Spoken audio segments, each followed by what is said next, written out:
अध्याय 1791 घेराबंदी। इसी समय एक आदमी दूर से धीरे धीरे तैरता हुआ आया। उस आदमी ने अपने बाल उल्टे कर रखे थे और उसका चेहरा साफ था। वह शालीन और बिना मुस्कुराए दिख रहा था। इस व्यक्ति को देखकर हुआंग रुयान चिल्लाया, फेंग जुवान। शी बेहोंग और बाकी लोगों ने भी उसे पहचान लिया। ये व्यक्ति फेंग जुवान था। रुयान, क्या तुम इस व्यक्ति को जानते हो? समुद्र राजा हुआंग ने कहा। हुआंग रुयान ने सिर हिलाया और कहा, जब हमने स्वर्गीय शैतान धर्म के साथ सेना में शामिल होकर 6 सम्राटों की दुनिया पर आक्रमण करना शुरू किया, प्रकृति धर्म को अपने अधीन करने की तैयारी की, तो मैंने व्यक्तिगत रूप से फेंग जुवान को हमारे प्रमुख रणनीतिकार के रूप में आमंत्रित किया। ये व्यक्ति असाधारण रूप से बुद्धिमान और चतुर है। वह बहुत पहले तब प्रसिद्ध हुआ था जब वह बीस्ट स्पिरिट द्वीप पर लड़ रहा था, लेकिन किसी कारणवश वह गायब हो गया। हमने सोचा कि वह मर गया है। महीने की शुरुआत में उन्होंने फेंग जुवान की ओर इशारा करते हुए कहा, यह एक बहुत ही साहसी और बुद्धिमान व्यक्ति है।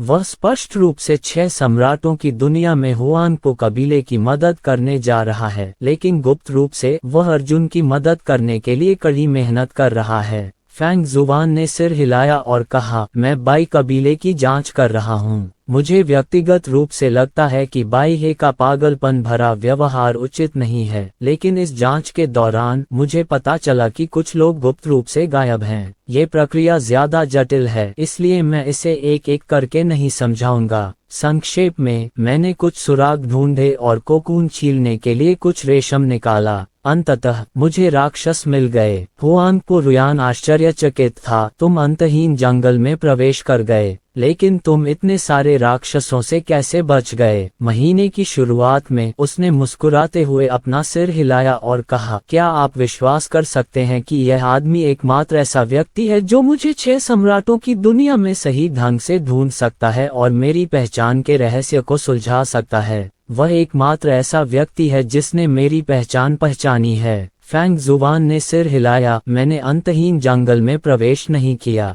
मैंने सीधे महीने की शुरुआत पाए। आगे कुछ कहने की कोई जरूरत नहीं है। अंत में यह इस बिंदु तक विकसित हुआ है। मैंने विश्वास की शक्ति को गंदा करने की योजना बनाई। सबके चेहरे पर अजीब भाव थे। फेंग शुवान नाम के इस आदमी की बुद्धिमत्ता वाकई प्रभावशाली थी। शी बेहोंग ने कहा, मैं दाओ क्रिस्टल को जानता हूँ। यह एक खजाना है जिसका उपयोग हथियार बनाने के लिए किया जाता है। इसमें एक मार्शल कलाकार का दाव हृदय संग्रहित किया जा सकता है, लेकिन गंदे दाव क्रिस्टल के बारे में क्या? फेंग जुवान ने कहा, हृदयहीन, बेईमान, अहितकारी और अन्यायी लोग, उनके दाव हृदय अत्यंत गंदे और मलिन हैं। पिछले कुछ वर्षों में इस महीने की शुरुआत में मेरे सुझाव को स्वीकार करने के बाद मैंने ऐसे व्यक्ति को खोजने के लिए सभी विमानों के माध्यम से यात्रा करने के लिए बड़ी संख्या में राक्षसों को भेजा है। फिलहाल हमने गंदे दाव क्रिस्टल के 30 टुकड़े इकट्ठा कर लिए हैं, लेकिन यह आसान नहीं है। ये जान लेना चाहिए कि इस तरह का खलनायक दुर्लभ है। शी बेहोंग ने कहा, चूंकि आपके पास पहले से ही एक योजना है, तो आपने समय से पहले कोई कदम क्यों नहीं उठाया? आप तभी कोई कदम उठाने की योजना बनाते हैं जब वे छद्म देवता एक निश्चित स्तर पर पहुंच जाते हैं। फेंग जुवान ने कहा, हम इस मामले को आगे नहीं बढ़ा सकते।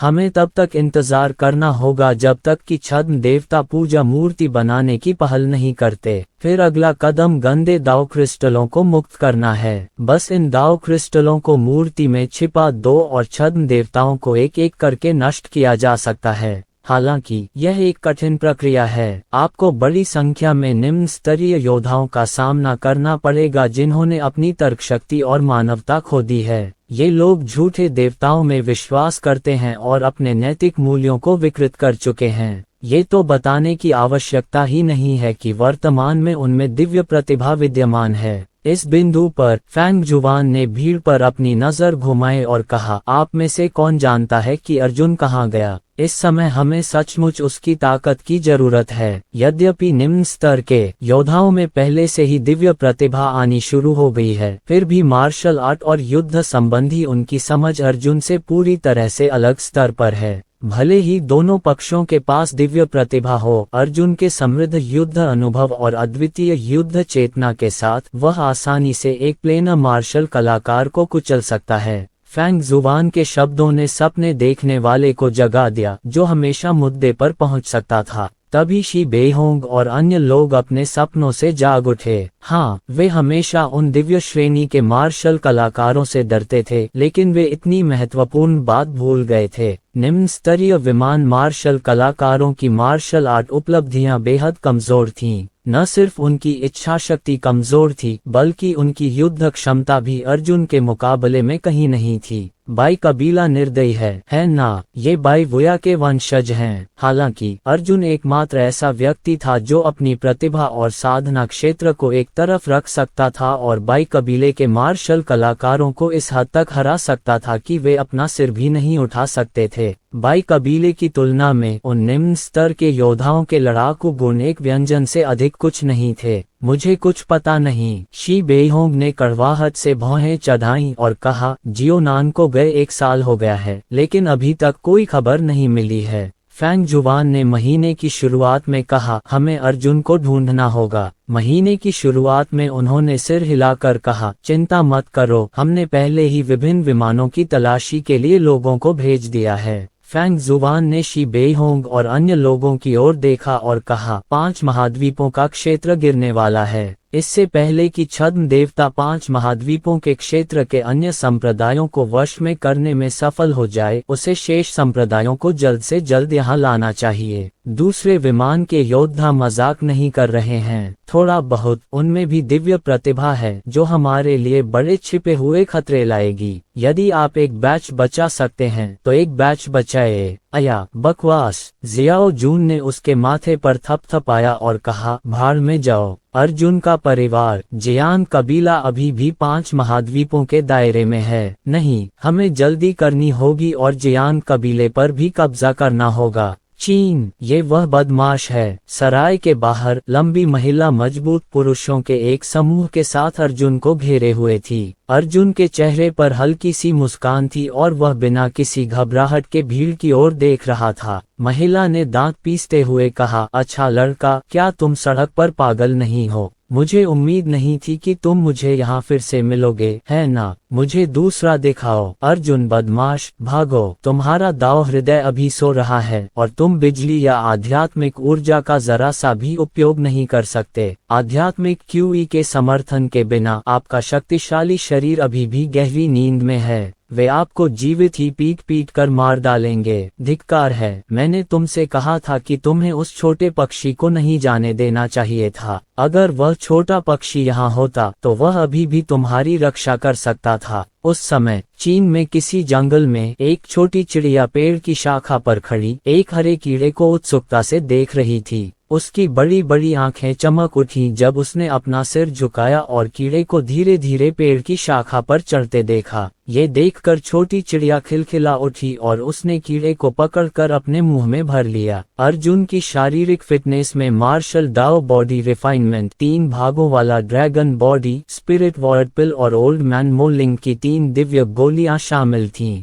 इन शारीरिक गुणों को संचालित करने के लिए न्यूनतम मात्रा में आध्यात्मिक क्यूई की आवश्यकता होती थी। अगर उसमें जरा सी भी आध्यात्मिक क्यूई न होती तो उसका मजबूत शरीर भी गहरी नींद में सो जाता। इस समय ये बहुत संभव था कि अर्जुन मारा जाएगा। सबसे अधिक परेशानी वाली बात यह थी कि अर्जुन की सारी ताकत खत्म होने से पहले सांप को अर्जुन की बांह पर एक निशान के रूप में इस्तेमाल किया गया था। सांप की हिम्मत नहीं हुई कि वह वहां से निकल जाए। इस समय वह मानो अर्जुन के शरीर में घुसा हुआ एक स्टील का चाकू हो। जैसे ही उसे बाहर निकाला गया, सांप ने अर्जुन के शरीर को छोड़ते ही जो शक्ति उत्पन्न की वह अर्जुन द्वारा फेंके गए बारूद को चकनाचूर करने के लिए पर्याप्त थी। अध्याय 1792 आध्यात्मिक जड़ी बूटी। अर्जुन मन ही मन मुस्कुराया और बोला, यह उतना गंभीर नहीं है जितना आप सोच रहे हैं। हालांकि मेरा मजबूत शरीर पहले ही सो चुका है, कम से कम मेरे पास अभी भी बॉडी टेम्परिंग दायरे की ताकत है। मार्शल आर्टिस्टों के लिए पहला सबक था अपनी मांसपेशियों को प्रशिक्षित करना और अपने शरीर को मजबूत बनाना। इस प्रक्रिया के लिए स्वर्ग और पृथ्वी की आध्यात्मिक ऊर्जा की आवश्यकता नहीं थी। यद्यपि अर्जुन का साधना क्षेत्र और शक्ति पूरी तरह से सो गई थी, फिर भी शारीरिक आधार जो उसने देह तड़पाने के क्षेत्र में अपने शरीर को प्रशिक्षित करते समय रखा था, वह अभी भी मौजूद था। सांप ने कहा, मैं 10,000 से नहीं डरता, मैं तो बस किसी खतरे से डरता हूँ। अर्जुन ने बड़े सांप से बहस करना बंद कर दिया। वह मुस्कुराया और आगे बढ़ा। उसने औरत से कहा, अगर तुम मुझे मारना चाहती हो तो मार डालो। महिला ने अपनी भौहें उठाईं और कहा, अभी भी मेरे साथ सख्ती का नाटक कर रहे हो, आगे बढ़ो। उस महिला के आदेश के साथ दो मजबूत आदमी तुरंत आगे बढ़े और अर्जुन को मुक्का और लातें मारने लगे। काफी देर तक लड़ते रहने के बाद अर्जुन का चेहरा थोड़ा जख्मी हो गया था। वह धीरे से उठा और उस महिला से बोला, क्या तुम्हें राहत मिली है? औरत ने अर्जुन को गुस्से से देखा। उसने अपना गुस्सा नहीं निकाला, उसने अर्जुन की नरमी नहीं देखी, लेकिन अंत में उन दोनों के बीच टकराव सिर्फ सड़कों पर ही होता। अर्जुन ने उस महिला को पूरी तरह से नजरअंदाज कर दिया था और यह कोई गहरी नफरत नहीं थी। जैसे ही वह महिला हार मानने वाली थी, युवा मालिकों का एक समूह सराय से बाहर चला आया। हाँ, क्या ये लॉन्ग कियान र नहीं है? एक आदमी जो दूसरी पीढ़ी के कई लोगों से घिरा हुआ था पास आया और महिला से बोला, आप भी मास्टर वांग से मिलने आए हैं क्या? इस बदमाश ने तुम्हें नाराज किया। आराम से भाइयों, उसे चोदो। महिला हक्की बक्की रह गई। इससे पहले कि वह कुछ समझ पाती, उसने देखा कि बगल में खड़ा अटेंडेंट तेजी से आगे बढ़ा और अर्जुन को घूंसा मार रहा है। अंत में उस आदमी ने अर्जुन के बाल पकड़ लिए और कहा, घुटने टेक कर माफी मांगो। अर्जुन के चेहरे पर अभी भी मुस्कान थी और उसने अपना सिर हिलाया। मैंने उसे पीटा है, मैंने उसे डांटा है, अब समय आ गया है कि तुम अपना गुस्सा निकालो। उस आदमी के चेहरे पर एक भयंकर भाव था। उसे बस इतना लग रहा था कि अर्जुन की इस प्रतिक्रिया ने उसके छोटे से घेरे में उसकी बेइज्जती कर दी है। उसने पिस्तौल निकाली और अर्जुन की कनपटी पर तान दी। उसने दांत पीसते हुए कहा, मैंने कहा था घुटनों के बल बैठकर माफी मांगो। इस पल सबके चेहरे एकदम बदल गए, यहाँ तक कि उस महिला का चेहरा भी डर से पीला पड़ गया। इससे जान का नुकसान होने वाला था। आखिरकार वे तो बस युवाओं का एक समूह थे जिन्होंने आवेग में आकर काम किया। अगर उन्हें बिना किसी सीढ़ी के खड़ा कर दिया जाता तो कहना मुश्किल था कि वे क्या करते। अर्जुन ने उसकी बात अनसुनी कर दी। वह मुस्कुराया और खड़ा हो गया। वह मुड़ा और सराय में चला गया। उस आदमी के हाथ में बंदूक थी, लेकिन उसने आगे बढ़ने की हिम्मत नहीं की। ये देखकर कि अर्जुन अंदर आने ही वाला था, उस आदमी ने व्यंग्य किया, बेटे तुम बहुत निर्दयी हो। ठीक है, तुम हार नहीं मानोगे, है ना? हाँ, मैं लोगों को मारने की हिम्मत नहीं करता, लेकिन मैं तुम्हें नष्ट कर सकता हूँ। चलो इस सराय को तोड़ दो, मास्टर वांग को ले जाओ और किसी दूसरी सराय में जाकर कपड़े बदलो। अर्जुन ठिठक गया। उसने मुड़कर कहा, ये तो बहुत ज्यादा है। अर्जुन की नजर भीड़ से हटकर अंततः उस महिला पर पड़ी। महिला ने अपने होंठ काटे और फुसफुसाई, भाई ली, भूल जाओ, वह मेरे प्रति बस अनादरपूर्ण व्यवहार कर रहा है। अगर वह लड़ता है तो बात खत्म, बात को तूल मत दो। अगर तुम्हारे परिवार के बूढ़े आदमी को पता चल गया तो मुझे डर है कि वह तुम्हें फिर से विदेश भेज देगा। भाई ली ने पलटकर उस औरत को घूरा। अब मैं और वो हैं, इसका तुमसे कोई लेना देना नहीं है। मैं ली झेलिंग अपने भाइयों को मजाक नहीं देखने दे सकता। ये तोड़ चून की कोई नहीं मरेगा, इसलिए गुंडों के समूह को अब कोई परवाह नहीं थी। उन्होंने तुरंत अपनी कुल्हाड़ी और लाठियां कार से निकाली और भयावह मुस्कान के साथ सराय की ओर चल पड़े। अर्जुन ने अपना सिर हिलाया और कहा, ये सराय मेरे दोस्त की है, उसने इसे मुझे सौंपा है, मैं उससे निराश नहीं कर सकता। मैं सभी को सलाह देता हूँ कि मुझे जाने दें। किसी ने एक न सुनी। 17-18 लोगों ने सराय का दरवाजा, दीवार और रेलिंग तोड़ फोड़ दी। उनमें से एक ने तो अर्जुन के सिर पर डंडा भी दे मारा। क्यों? अर्जुन ने आह भरी। जैसे ही ये 3 शब्द बोले गए, अर्जुन हिल गया। उसने अपने बाएं हाथ से उस मजबूत आदमी की छड़ी को दूर धकेल दिया और अपने दाहिने हाथ से एक जोरदार कोहनी के प्रहार से पेन की आवाज उस आदमी की छाती में जा लगी, जिससे 1.9 मीटर का मजबूत आदमी उड़ गया। जब सराय को तोड़ रहे अन्य दर्जन भर गुंडों ने ये देखा तो वे तुरंत चिल्लाए और हाथों में लाठियां लेकर आगे बढ़े। अर्जुन एक खरगोश की तरह चल रहा था। उसका शरीर भीड़ के बीच से फुर्ती से निकल रहा था। उसके हाथ उनकी बगलों से होते हुए अपने पिछले हाथ से उनके कंधों को पकड़ लिया और झुककर उन दोनों को एक साथ उड़ा दिया। उसने एक व्यक्ति को दरकिनार कर दिया और एक लंबा कदम बढ़ाते हुए सीधे मुक्के से दूसरे लड़ाके के चेहरे पर जोरदार प्रहार किया, जिससे लड़ाका पीछे की ओर गिर गया। उसने अपने दोनों हाथ एक दूसरे पर बांध लिए, मुट्ठियां गरज रही थीं और सबके अचंभित भावों के बीच उसने एक एक करके सभी गुंडों को गिरा दिया। जोरदार मुक्का, जोरदार पैर, बड़े बड़े हाथ खून से लथपथ जमीन पर पड़े लगातार चीख रहे थे। शुरू से अंत तक किसी ने भी अर्जुन के शरीर पर प्रहार नहीं किया था। जैसे ही धूल उड़ी, अर्जुन ने धीरे से अपनी मुट्ठी पर लगे खून के धब्बे पोंछे और कहा, क्यों? लंबी महिला और भाईली को देखकर उनके मुंह खुले के खुले रह गए और वे एक भी आवाज नहीं निकाल पाए। दूसरी मंजिल की बालकनी में मास्टर वांग मुस्कुराए और बोले, छोटा भाई अभी भी अभ्यासी है। ठीक है युवा स्वामीगण, मेरी खातिर इस युवक को जाने दो। ठीक है, चूंकि मास्टर वांग ने दया की भीख मांगी है, इसलिए मैं तुम्हें एक बार जाने दूंगा। भाई ली शर्मा गया। ऐसा नहीं था कि वे अब अर्जुन को छोड़ नहीं सकते थे। अगर अर्जुन उसका पीछा करना चाहता तो उनमें से कोई भी बच नहीं पाता। मास्टर वांग ने उन्हें नीचे उतरने को कहा और जब इन लोगों ने अच्छी खबर देखी तो वे रुक गए। हालांकि भाई ली की आंखों में अभी भी आक्रोश था, जिसे अर्जुन ने कई बार देखा था। अर्जुन आगे बढ़ा और भाई ली का कॉलर पकड़ लिया। अर्जुन, जो 2 मीटर लंबा था, भाई ली, जो 1.75 मीटर लंबा था, के सामने एक पहाड़ की तरह लग रहा था, जिससे जबरदस्त दबाव पैदा हो रहा था। भाई ली हकलाते हुए बोला, तुम क्या करने की कोशिश कर रहे हो? क्या तुम अब भी मुझे मारने की हिम्मत रखते हो? क्या तुम जानते हो कि मैं कौन हूँ? अर्जुन भाई ली के करीब झुकी और ऐसी आवाज में बोली जिसे केवल वे दोनों ही सुन सकते थे, मेरी आंखों में देखो। क्या तुम में हत्या करने की हिम्मत नहीं है? क्या तुमने कभी किसी हत्यारे की आंखें देखी हैं? भाई ली ने अर्जुन की आंखों में देखा। उसे 2 खाली और बेसुध आंखें दिखाई दीं। उन आंखों में एक उदासीनता थी जिसे वह पहचान नहीं पाया। एक धर्मी व्यक्ति के रूप में अर्जुन ने अनगिनत लोगों की हत्या की थी। उसकी नजर ऐसी नहीं थी जिसे ताज़ा खून से बपतिस्मा लेने के बाद विकसित किया जा सके। इस नजर से भाई ली का पूरा शरीर कांप उठा और उसके पैरों के तलवों से लेकर सिर के ऊपर तक ठंड महसूस हुई। अर्जुन ने उसका कॉलर ढीला किया, उसके कंधे पर धूल थपथपाए और फुसफुसाया, मुझे उकसाओ मत, वरना मैं तुम्हें इस दुनिया में पैदा होने पर पछतावा करवा दूंगी। ये कहते हुए अर्जुन मुड़ा और सराय में प्रवेश किया। जब वह लिविंग रूम से गुजर रहा था तो उसने मेज पर कुछ ऐसा देखा जो इस जगह पर नहीं होना चाहिए था।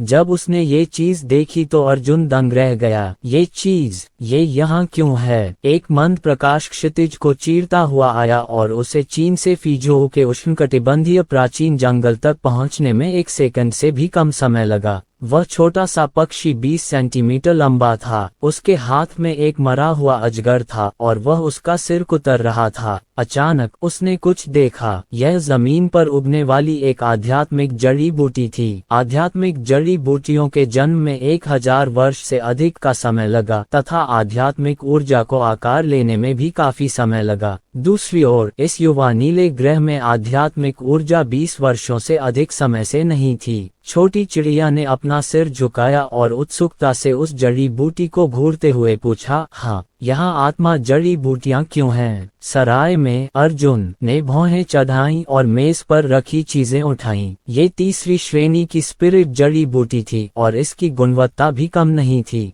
ये कैसे हो सकता है? अर्जुन और अधिक भ्रमित हो गया और बोला, क्या ये हो सकता है कि यह चीज चीन में हाल ही में लगाई गई हो? क्या ऐसा हो सकता है कि इस ग्रह पर आध्यात्मिक ऊर्जा का जन्म आकस्मिक न हो? इसी समय एक सुंदर वस्त्र पहने हुए आदमी सराय के बाहर से अंदर आया। उस आदमी ने एक ढीली ढाली टोपी पहन रखी थी और अपने कान उसमें छिपा रखे थे। अर्जुन ने देखा, उस आदमी ने भी अर्जुन को देखा। हवा में उनकी आंखें मिलीं। अध्याय 1793 दांव पर अर्जुन ने सभी प्रकार के लोगों को देखा था, लेकिन उसने पहले कभी ऐसा व्यक्ति नहीं देखा था। वह अपने सामने खड़े आदमी में कोई अंतर नहीं देख पा रहा था, लेकिन वह जानता था कि वह इंसानों से अलग है। वह आदमी के दायरे को भी नहीं देख पा रहा था। इस समय अर्जुन केवल बॉडी टेम्परिंग दायरे और जियाटियन दायरे के बीच ही अंतर कर पा रहा था, इसलिए वह उच्चतर क्षेत्रों से उसका सही आकलन नहीं कर पा रहा था।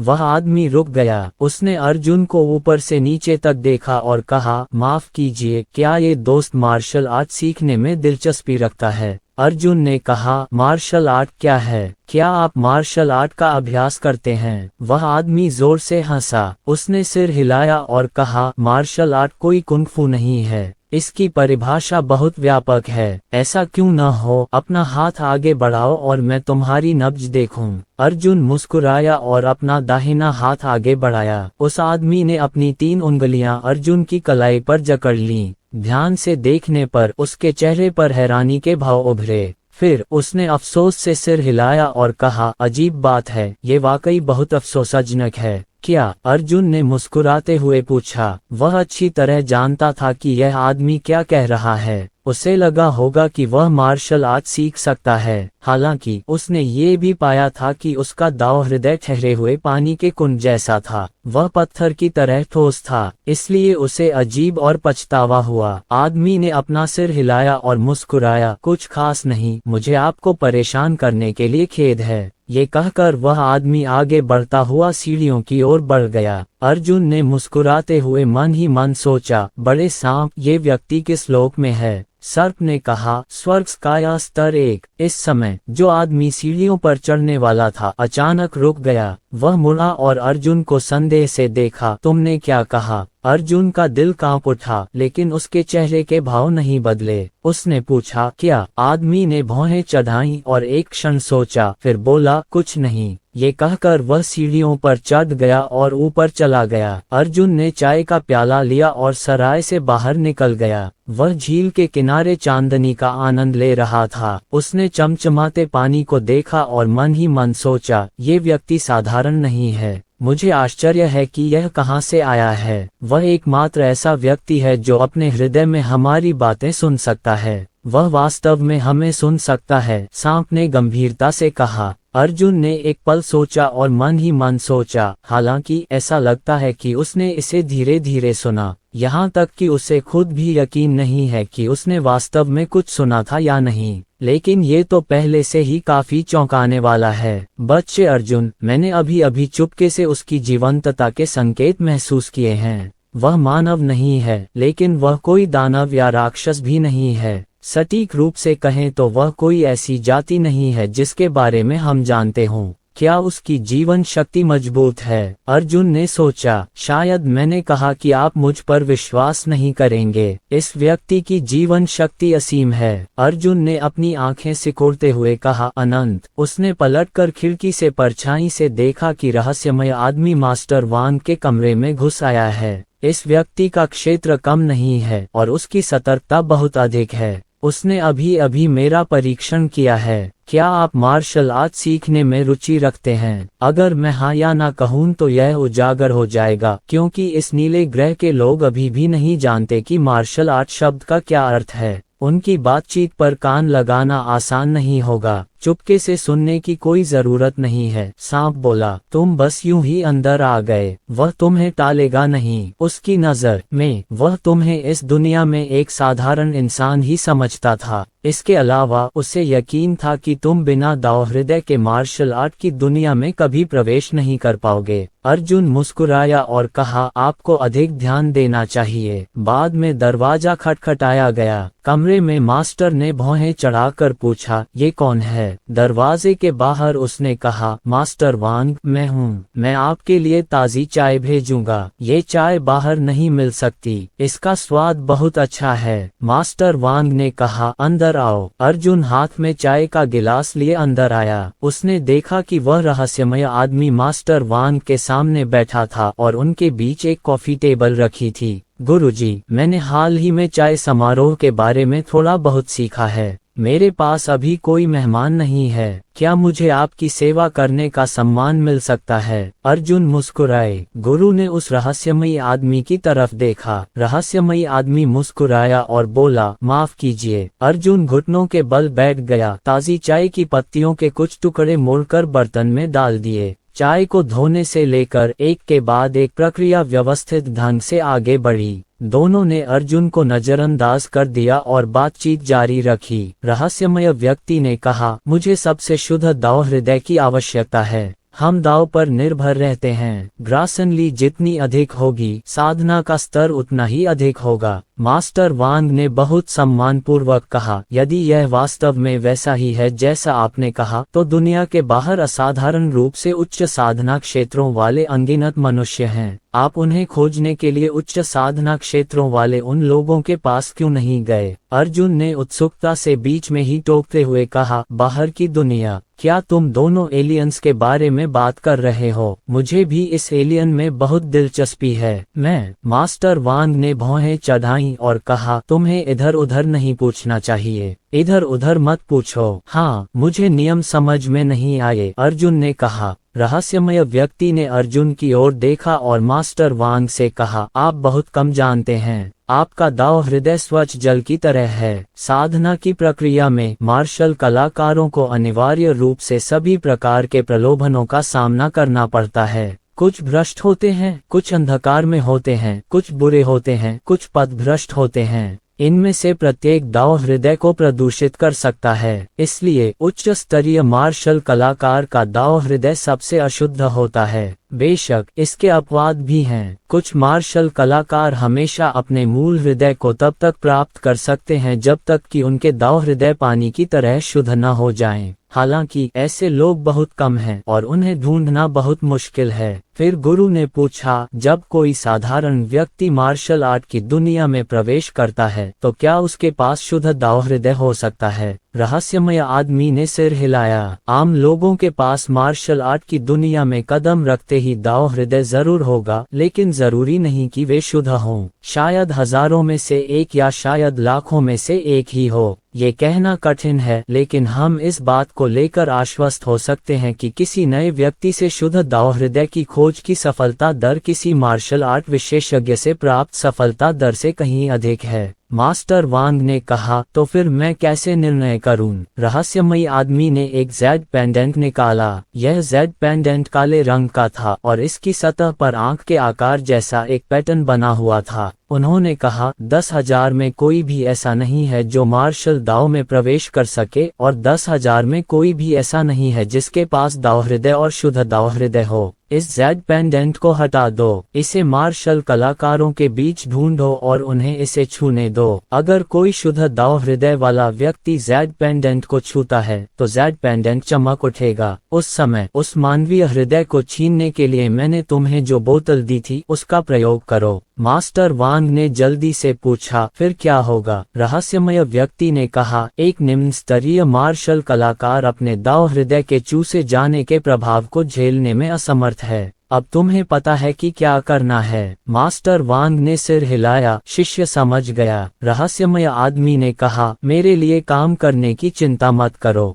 लाभ तुम्हारे लिए अपरिहार्य है। मास्टर वांग ने गंभीरता से कहा, सर, क्या आप नहीं रुकेंगे? एक बार जब मुझे शुद्ध दाव हृदय मिल जाएगा तो मैं इसे तुरंत आपके पास छोड़ दूंगा। रहस्यमय आदमी ने सिर हिलाया। मेरे पास इतने छोटे विमान में इंतजार करने का समय नहीं है, और भी विमान मेरा मार्गदर्शन करने के लिए इंतजार कर रहे हैं। जब आप शुद्ध दाव हृदय एकत्र कर लें तो उसे अपने पास रख लें। मैं वापस आने का समय निकाल लूंगा। आदर पूर्वक आपसे विदा लेता हूँ, महोदय। मास्टर वांग जल्दी से खड़े हुए और आदर पूर्वक झुके। रहस्यमय आदमी ने हाथ हिलाकर कहा, उसे भेजने की कोई जरूरत नहीं है। इतना कहकर वह अर्जुन की ओर मुस्कुराया और बोला, आपकी चाय बहुत सुगंधित है, कृपया मुझे माफ करें कि मुझे इसे चखने का सौभाग्य नहीं मिला। इतना कहकर वह आदमी दरवाजा खोलकर चला गया। अध्याय 1794 चमत्कारी संकेत। अर्जुन को कभी पता नहीं था कि दाव और जैसी चीज छीनी जा सकती है। हालांकि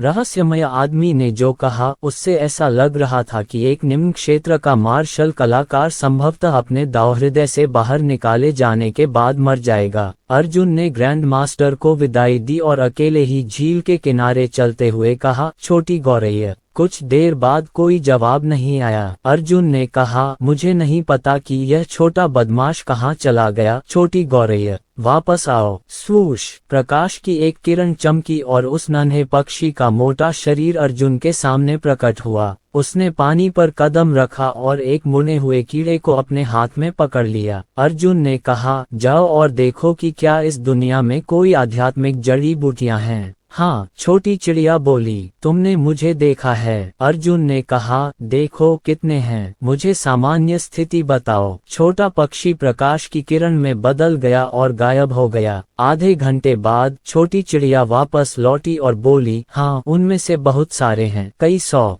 बस इतना ही। अर्जुन ने भौहें चढ़ाईं। बड़े सांप ने कहा, छोटी गौरैया गिनती नहीं जानती। उसने सैकड़ों गौरैयाओं के बारे में जो कहा उसका शायद बहुत महत्व है। अर्जुन ने आकाश में तारों की ओर इशारा करते हुए कहा, क्या वहाँ इतना कुछ है? हाँ, छोटी चिड़िया ने कहा। अर्जुन ने हाथ हिलाकर कहा, मैं समझ गया, जाओ और खेलो। छोटा पक्षी फुसफुसाते हुए उड़ गया। अर्जुन ने कहा, अब मैं लगभग निश्चित हूँ, इस संसार में आध्यात्मिक ऊर्जा उस रहस्यमयी व्यक्ति या उस व्यक्ति की शक्ति द्वारा निर्मित की गई होगी। उन्होंने आत्मा जड़ी बूटियां लगाकर इस दुनिया के आत्मा पत्थरों को सक्रिय कर दिया। सर्प ने कहा, ठीक है, इस दुनिया में आत्मिक पत्थर दबे हुए हैं, लेकिन कोई भी मार्शल कलाकार आत्मिक पत्थरों को अवशोषित नहीं कर सकता और आत्मिक ऊर्जा को आकाश में प्रसारित नहीं कर सकता। परिणाम स्वरूप हवा में कोई आत्मिक ऊर्जा नहीं है। स्पिरिट जड़ी बूटियां ऐसी चीजें हैं जो स्वाभाविक रूप से आध्यात्मिक ऊर्जा को सांस ले सकती हैं और अवशोषित कर सकती हैं।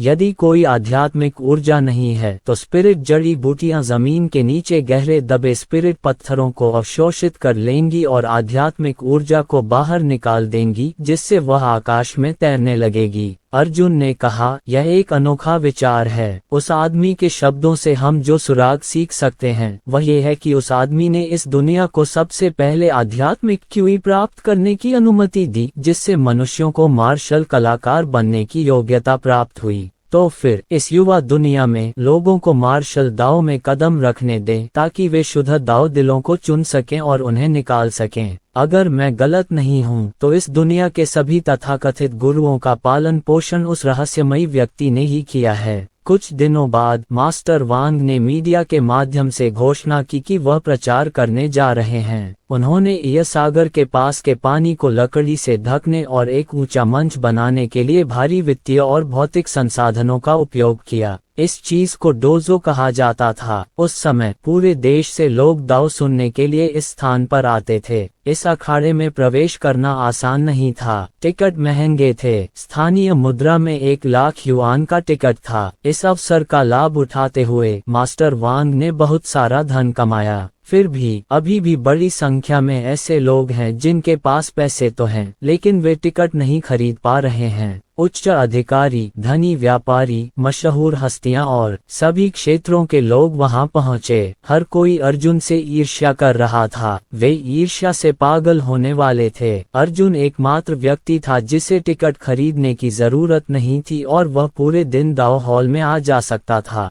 3 दिन और बीते और धर्मोपदेश शुरू हुआ। लोगों की भीड़ उमड़ पड़ी। कुछ लोग नदी के किनारे बैठे थे, कुछ जंगल में खड़े थे, कुछ लोग नदी के ऊपर बने लकड़ी के चबूतरों पर खड़े थे। चारों ओर देखने पर ऐसा लगा जैसे वहां 1,00,000 लोगों के बराबर अंधेरा हो। फिर भी आपूर्ति अभी भी कम थी। मास्टर वांग दर्शक दीर्घा तक पहुंच गए थे। हर मंजिल ऊंची होती जा रही थी, जिससे 8,00,000 लोगों की क्षमता हो गई थी। अर्जुन के लिए इमारत का आकार सामान्य था, हालांकि इस दुनिया के आम लोगों के लिए यह एक अभूतपूर्व इमारत थी। रहस्यमय व्यक्ति के निर्देशों के अनुसार पहला कदम एक मार्शल कलाकार का चयन करना था। मास्टर वांग दाओ मंच पर ऊंचे स्थान पर बैठे थे। उनके हाथ में एक आत्मिक ऊर्जा संवेदन पुस्तक थी तथा वे उसे गहनता से सुनाने का नाटक कर रहे थे। 8 लाख लोग पूरी तरह से मौन थे। उन्हें यहाँ कोई भी रिकॉर्डिंग उपकरण लाने की इजाजत नहीं थी, यहाँ तक कि कागज या कलम भी नहीं।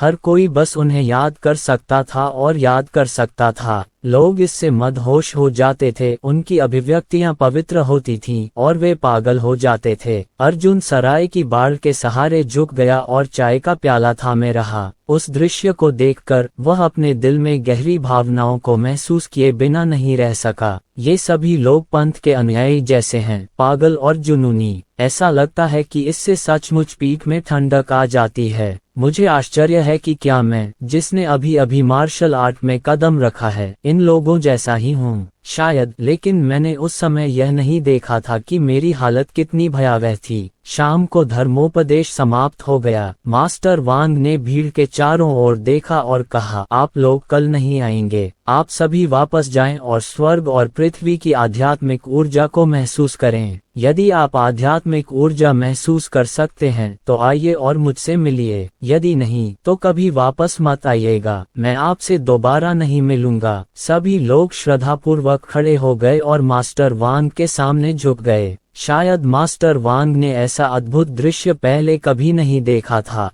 एक पल के लिए वे संतुष्ट और बेहद खुश हुए। उन्होंने कहा, आपकी भक्ति के लिए मैं आज आपको अपना हाथ दिखाऊंगा। ये कहने के बाद उसने मेज पर एक चाय का कप सीधा किया, एक गहरी सांस ली और धीरे से उसे चाय के कप की ओर धकेल दिया। 8 लाख लोग बेहद घबराए हुए थे और इसका बेसब्री से इंतजार कर रहे थे। मास्टर वांग की हथेली चाय के कप को नहीं छू पाए। वह चाय के कप से सिर्फ आधा मीटर की दूरी पर रुकी। जहां तक चाय के कप की बात है तो वह वास्तव में वहीं घूमने लगा। दृश्य तुरंत ही विस्मय से भर गया। मास्टर वांग मुस्कुराए और धीमी आवाज में चिल्लाए। चाय का प्याला फुफकार के साथ उड़ गया। घटनास्थल पर गर्मजोशी से तालियां बजीं। मास्टर वांग ने कहा, यह क्या है? यहाँ तो इससे भी अधिक रहस्यमयी चीज है जो आपके क्षितिज को व्यापक बना देगी। इतना कहकर मास्टर वांग ने गहरी सांस ली और देखा कि उसके हाथ नीचे की ओर दबाव डाल रहे हैं। पल भर में उसका शरीर धीरे धीरे जमीन से ऊपर तैरने लगा। उसका शरीर प्लेटफॉर्म की सतह से लगभग आधा मीटर ऊपर हवा में तैर रहा था। एक चमत्कार, किसी ने चिल्लाकर कहा। इसके बाद वहां मौजूद सभी लोग जमीन पर रेंगने लगे और जोर जोर से चिल्लाने लगे। किसी ने हृदय से रोते हुए कहा, ईश्वर हम मनुष्यों को आशीर्वाद दे ताकि हम पुनर्जन्म ले सकें और अमर बनने के लिए साधना कर सकें।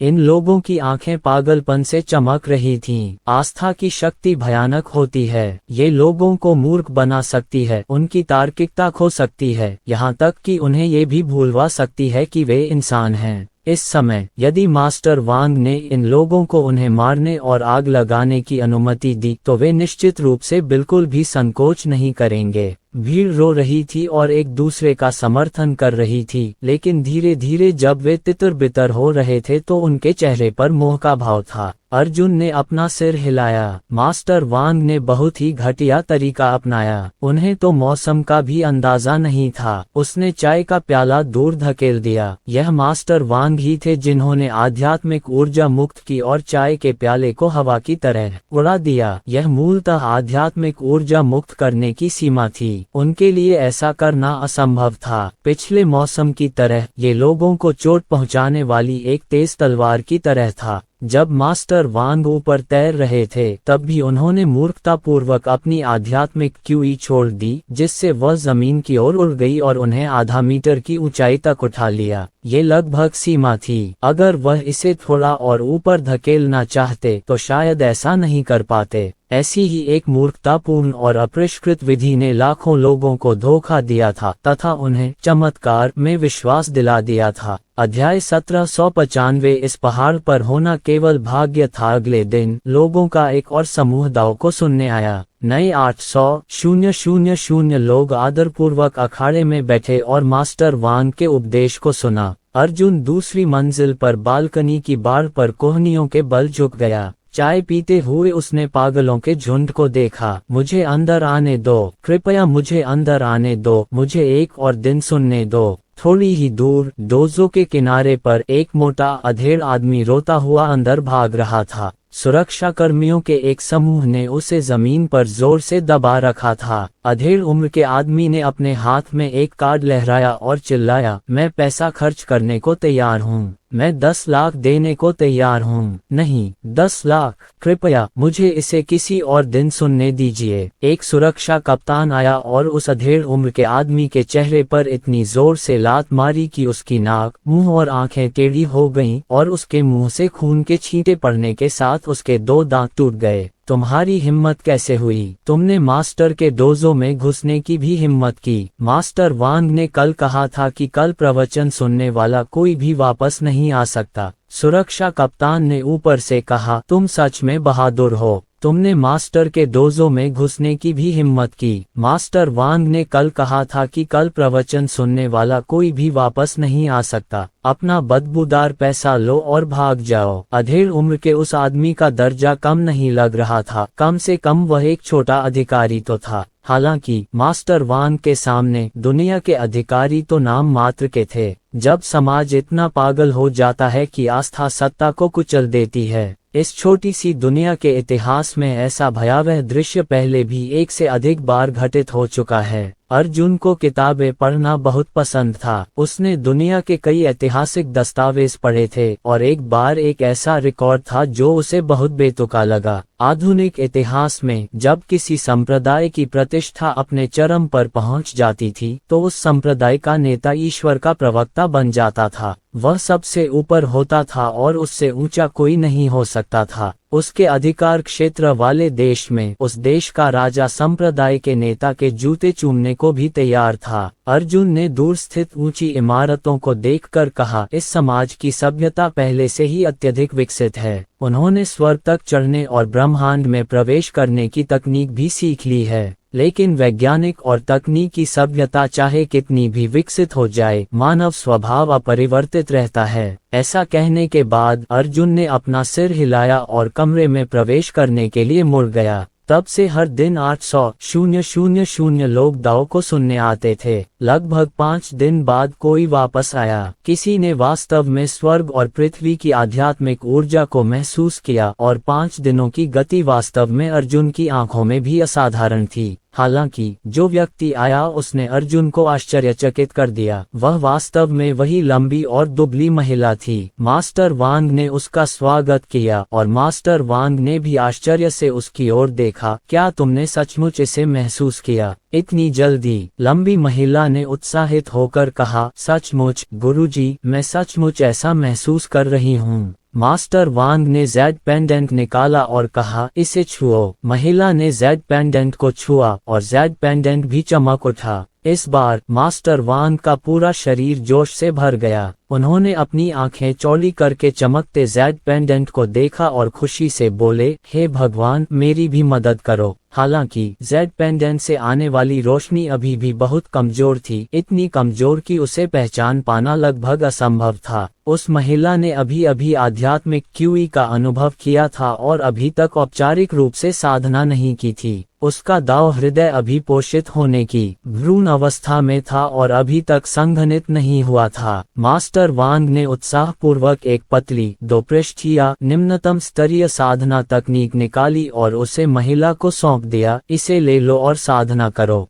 याद रखना, ये जगह मत छोड़ना। बिल्कुल नहीं, अब से तुम मेरे पीछे आओगे। महिला ने उत्साह से सिर हिलाया, जरूर। ये रात थी। रात की ठंडी हवा चल रही थी। औरत खाली मैदान में पानी की सतह पर लकड़ी के चबूतरे पर बैठी थी। उसकी आंखें हल्की सी बंद थीं और वह पालथी मारकर बैठी थी। पतली आध्यात्मिक क्यूई के धागे उसके शरीर पर अतुलनीय रूप से धीमी गति से धीरे धीरे उतर रहे थे और उसे उन्हें अवशोषित करने में कठिनाई हो रही थी। उसके शरीर पर उतरी आध्यात्मिक क्यूई बहुत पतली थी। ये केवल एक परत थी। हालांकि इतनी कम मात्रा में आध्यात्मिक क्यूई के साथ भी यह एक ऐसी महिला के लिए बहुत बड़ी मात्रा थी जिसने अभी अभी मार्शल पथ में प्रवेश किया था। उसे इसे पूरी तरह से अवशोषित करने से पहले लंबे समय तक धीरे धीरे इसे अवशोषित करना पड़ा। मास्टर वांग ने दूर से ये दृश्य देखा, उनकी आंखें उत्साह से भर आईं। उन्होंने मन ही मन कहा, वाह,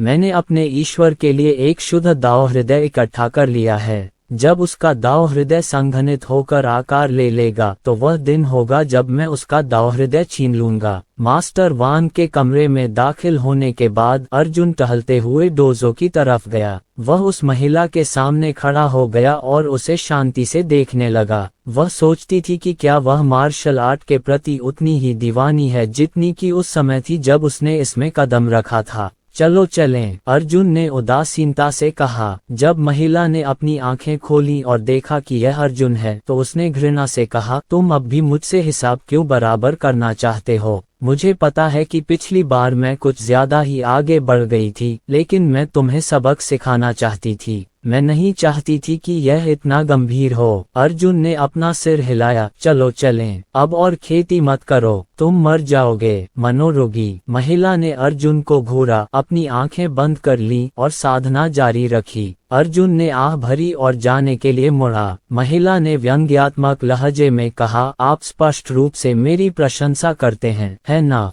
आप अभी भी इसे स्वीकार करने से इनकार करते हैं, लेकिन वास्तव में आपने इतनी जल्दी हार मान ली। यदि आपको सचमुच डर था कि मैं खेती करते हुए मर जाऊंगा तो आप मुझे इतनी आसानी से सलाह कैसे नहीं दे सकते थे? अर्जुन की पीठ रुक गई और बोली, अगर यह पहले होता तो मैं तुम्हें बचा लेती, चाहे कुछ भी हो जाए, लेकिन अब ऐसा नहीं होगा। औरत ने अपनी भौहें उठाईं और कहा, कितना तुच्छ आदमी है, उसे अब भी मुझसे दुश्मनी है। अर्जुन ने उसकी बात अनसुनी कर दी और मन ही मन बुदबुदाया, तुम सिर्फ चेतना हो, तुम सिर्फ एक सपने में चेतना हो। ये सिर्फ एक सपना है, ये सिर्फ एक सपना है। यदि मेरे सपने में कोई व्यक्ति मर जाता है तो क्या मैं जागने पर उस व्यक्ति के लिए दुखी होऊंगा जो मेरे सपने में मर गया? इस बिंदु पर अर्जुन ने दुखी होकर मुस्कुराते हुए कहा, अतीत में मैंने जो भी प्रयास किए हैं, ऐसा लगता है कि अब ये सिर्फ एक मजाक है और मैं वह मूर्ख हूँ जो सपने में उस पात्र के लिए मर गया और जब वह जाग गया तो मुझे उसके लिए दुख हुआ। यदि आप वास्तव में जीवित नहीं हैं तो मुझे बचाने से क्या लाभ, चाहे आप मरें या जीवित रहें। अर्जुन अपने चेहरे पर मुस्कान लिए चला गया। हालांकि उसके पीछे खड़ी महिला ने यह नहीं देखा कि अर्जुन के चेहरे पर स्पष्ट आंसू की दो रेखाएं बह रही थीं। उसका दिल पहले ही बूढ़ा हो चुका था, वह पहले ही नीचे देख चुका था और उसे समझ चुका था। अर्जुन की नजर में ये पेड़, ये पहाड़ और ये लोग केवल पेंटिंग स्क्रॉल पर स्याही थे। वे प्रतीक थे, प्रतीक जो निर्जीव और अर्थहीन थे। ये दुनिया झूठी है, वह दिन झूठा था, पृथ्वी झूठा थी और ब्रह्मांड की हर चीज झूठा थी। अर्जुन खुद भी पेंटिंग में दमी था। वह मन ही मन हंसा, बस इसलिए कि उसे लगा कि वह एक जीवित प्राणी है। इस दुनिया में एक कविता थी जिसने अर्जुन को बहुत प्रबुद्ध बना दिया। लुशान का असली रूप जाने बिना ही उसे इस पर्वत पर रहना ही था। अर्जुन ने आकाश की ओर देखा और आंसू बहाए, लेकिन उसका दिल खाली जंगल की तरह था।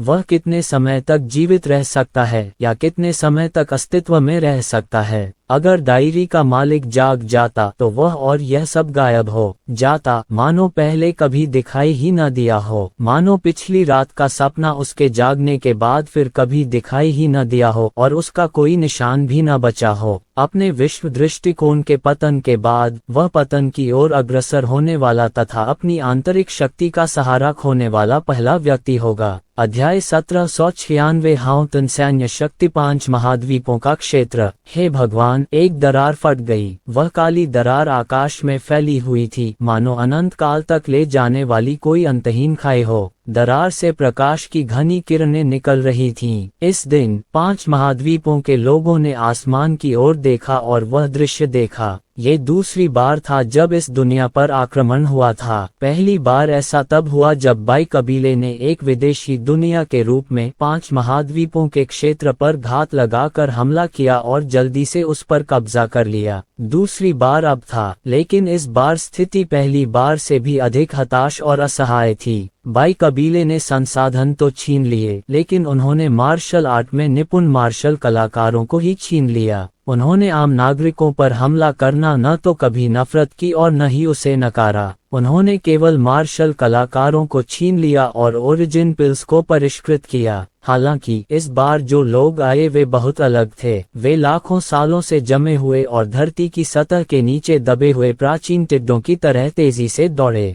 आखिरकार उन्हें फिर से दिन का उजाला दिखाई दिया। वे अलग अलग निम्न स्तरीय विमानों से आए थे, लेकिन अब उनके पास ऐसे हथियार थे जो उच्च स्तरीय विमानों को नष्ट कर सकते थे। हे भगवान, ये दूसरा विमान है। यहाँ आकाश बहुत ऊंचा है। हा हा हा हा, ये दुनिया कितनी बड़ी है। यह असीम है। हमारी पूरी दुनिया से सैकड़ों गुना बड़ी है। देखो, हे भगवान, ये इमारतें इतनी ऊंची हैं मानो बादलों को चीर रही हों। धिक्कार है इस दुनिया के पतंगे। ये बेशकीमती कमीने वास्तव में एक अद्भुत जीवन का आनंद ले रहे हैं। यह उचित नहीं है, ये बहुत अनुचित है। धिक्कार है। मैं उस छोटी सी दुनिया में क्यों छिपना चाहूंगा और एक कीड़े की तरह गंदी जिंदगी जीना चाहूंगा। लेकिन यहाँ के लोग अच्छे कपड़े पहनते हैं। वे जमीन पर फैलते हुए शहरों पर टूट पड़े। उन्होंने सोचा कि जन्म से ही उनके साथ अनुचित व्यवहार होता रहा है और इस समय ये पूरी तरह से भड़क गया। यह उन मजदूरों के समूह जैसा था जो बरसों से दबा हुआ था, लेकिन एक दिन अचानक उन्हें पता चला कि उन्हें तंग करने वाले बूढ़े जमींदार को सजा मिल गई है। वे उस दुष्ट जमींदार के घर में घुस गए, मारपीट की, तोड़फोड़ की, लूटपाट की, आग लगा दी। उन्होंने जिंगझू के जमींदार और उसके परिवार को बांध दिया और उन्हें जलाकर मार डाला। वे आग की लपटों में जल रहे लोगों की चीखें सुनकर जोर जोर से हंस रहे थे। शहरों में आम लोग चीखते चिल्लाते इधर उधर भाग रहे थे। हालांकि उनके पास भागने के लिए कोई जगह नहीं थी। वे शहर के निचले तबके के दुष्ट लोगों से बचकर भाग रहे थे, लेकिन लोगों का एक और समूह उड़कर ऊपर आ गया।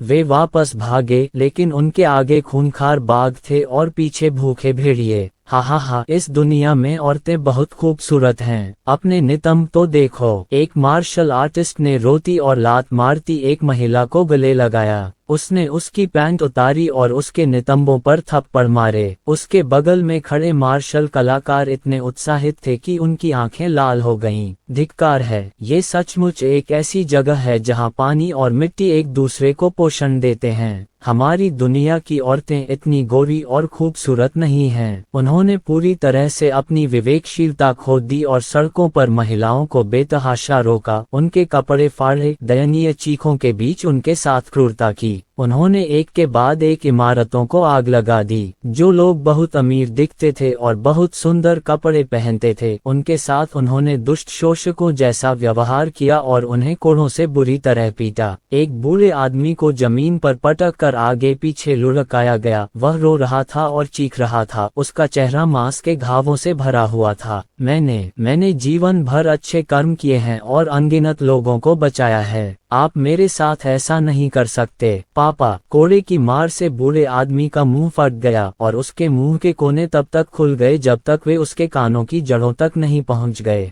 चाबुक लिए हुए निम्न स्तर के योद्धा ने दांत पीसते हुए गुस्से से चिल्लाया, मुझे दे दो। मैंने तुमसे पूछा था, क्या तुमने मुझे अपना पैसा दिया? तुम जैसे कमीनों को, जो पहले से ही बहुत अमीर हैं, सिर्फ पैसा देकर जीवन भर भलाई करने का क्या मतलब है? तुम ये कहने की हिम्मत कैसे करोगे कि खुद को ऊपर उठाकर तुम भलाई कर रहे हो? मार्शल कलाकार ने अपना हाथ हिलाया और बूढ़े आदमी के सिर को दो टुकड़ों में तोड़ दिया। जलते हुए शहर के ऊपर एक मार्शल कलाकार टावर पर खड़ा होकर चिल्लाया, ये कमीने खुद को उच्च श्रेणी के जानवर समझते हैं, क्या इन्हें मार नहीं देना चाहिए? अनगिनत लोग चिल्ला रहे थे, यह मारने का समय है। मीनार पर चढ़े आदमी ने अपने हाथों में सोना, चांदी और गहने लिए हुए डांटते हुए कहा, हरामजादे, देखते हैं कैसी जिंदगी जीते हैं ये शापित पतंगे। वे हर दिन इतना अच्छा जीवन जीते हैं, फिर भी वे ये कहने की हिम्मत करते हैं कि वे निर्दोष हैं। उन्हें भगाओ। अनगिनत लोग जोर से चिल्लाए, भागो इन्हें। क्रूर लूटपाट और नरसंहार शहर दर शहर, महाद्वीप दर महाद्वीप फैल गया। ये युद्ध नहीं है, यह एक तथाकथित प्रतिरोध था। उन्होंने सुंदर महिलाओं को पर्दा डालकर नंगा कर दिया, उन्हें लंबी रस्सियों से बांध दिया और विशाल आकाश में उड़ चले।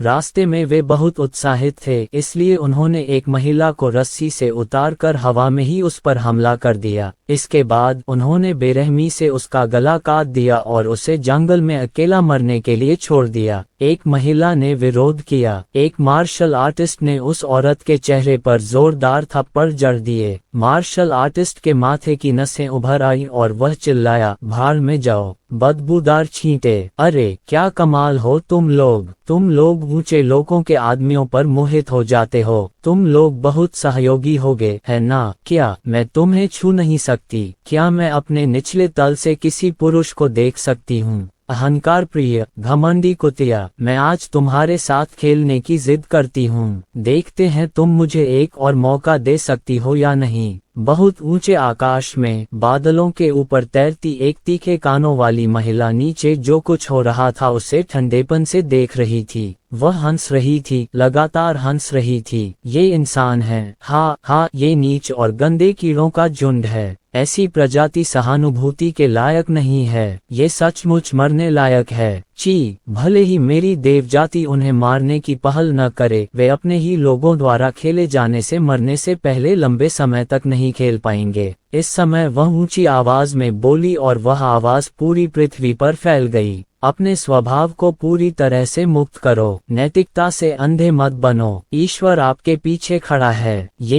ईश्वर की इच्छा है। आपके कार्य पवित्र और निर्विवाद हैं। ये शब्द सुनकर निचले स्तर के मार्शल कलाकार और भी अधिक पागल और लापरवाह हो गए। आकाश अपनी आंखें खोल रहा है। निचले स्तर का एक मार्शल कलाकार जमीन पर घुटनों के बल बैठा और दंडवत करते हुए चिल्लाया, ईश्वर ने हमें जीवित रहने का उचित अवसर दिया है। ईश्वर ने हमें पलटकर स्वामी बनाया है। निचले स्तर के हम विनम्र मनुष्यों की भी अपनी गरिमा है। जब उन्होंने दक्षिणी डोमेन ग्लूटाइड महाद्वीप नामक महाद्वीप के हवाई क्षेत्र पर आक्रमण किया, उसने देखा कि उसके ठीक सामने आकाश में युद्ध हो रहा था। निचले विमानों के अग्रिम पंक्ति के सैनिकों की एक बड़ी संख्या को रोक दिया गया। दूर साफ सुथरी और गंभीर सैन्य टुकड़ियां दिखाई दे रही थीं। हर दो मुहा शेर आकाश में उड़ रहा था और आग का एक विशाल सागर बिखेर रहा था। सभी बहादुर और कुशल घुड़सवारों ने अपने भालों को कसकर पकड़ लिया और बिना किसी हिचकिचाहट के आक्रमणकारियों की पंक्तियों पर टूट पड़े, लड़ने लगे और जवाबी हमला करने लगे। एक बड़ा सुनहरा झंडा हवा में लहरा रहा था। झंडे पर दो चमकीले लाल शब्द लिखे थे, हाउटियन। एक तेज रोशनी आसमान में उठी। वह रोशनी आसमान में ऊंची खड़ी थी और सुनहरे कवच पहने एक मजबूत आदमी में बदल गई। ये व्यक्ति आश्चर्यजनक रूप से हाउतन शाही कुल का चौथा राजकुमार था।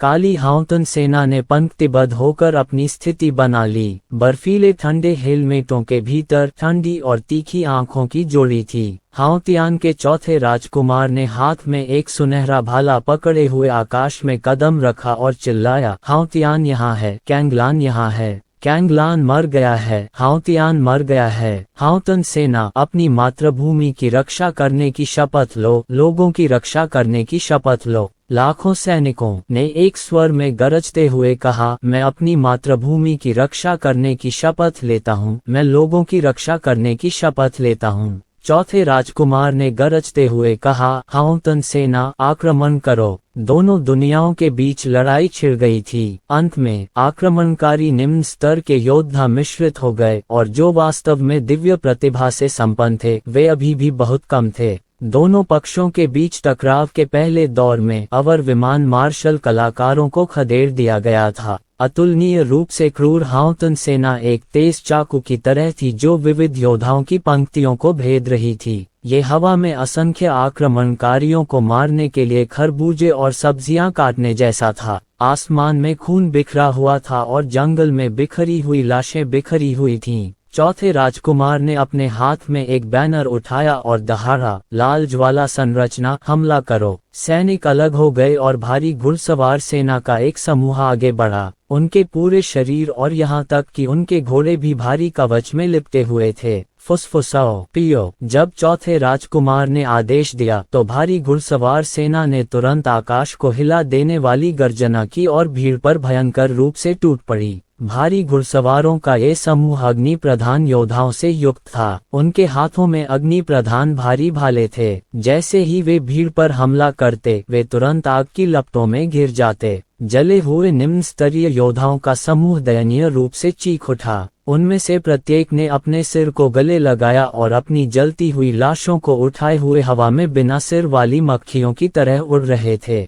तेज कृपाण गठन, हमला, फुसफुसाओ, पियो। अचानक परछाइयों का एक समूह अत्यंत तेज गति से आक्रमणकारियों की कतारों में चमक उठा। इन परछाइयों के हाथों में सिकाडा के पंखों जितने पतले प्रकाश कृपाण थे। ये परछाइयां टिमटिमा रही थीं और रात के आकाश को रोशन कर रही थीं, क्योंकि वे दुश्मन के महत्वपूर्ण बिंदुओं पर निशाना साधकर अपनी कृपाणें छोड़ रही थीं। घुसपैठिए अपनी गर्दन पकड़े हुए टूटी गर्दन से खून के छींटे मारते हुए आसमान से गिर रहे थे। बांस वन संरचना, हमला करो, फुसफुसाओ, पियो। भालों से लैस सैनिक जितनी तेजी से हो सके बिखर गए और एक बिंदुनुमा संरचना बनाकर दुश्मन की ओर बढ़ने लगे। भाले 7 मीटर लंबे थे और उनके तीखे भाले आसमान को चीरते हुए जा रहे थे। खून से लथपथ लाश बंदूक की नली पर लाल झंडे की तरह लटकी हुई थी। पीछे हटो, पीछे हटो। सभी घुसपैठिए एक ही गोली में मारे गए और वे दयनीय हालत में पीछे हट गए। जल्दी करो, उन्हें मारने के लिए अपने युआन क्यूई और एस्ट्रल क्यूई का उपयोग करो। जब ये बिखरे हुए घुसपैठिए भाग रहे थे तो उन्होंने अपनी तलवार और कृपाण की चमक को हाउतन सेना की ओर तेजी से लहराया। हाउतन सेना में एक मार्शल आर्टिस्ट भी था और तो और वह मार्शल आर्टिस्टों में से चुना गया एक कुलीन योद्धा भी था।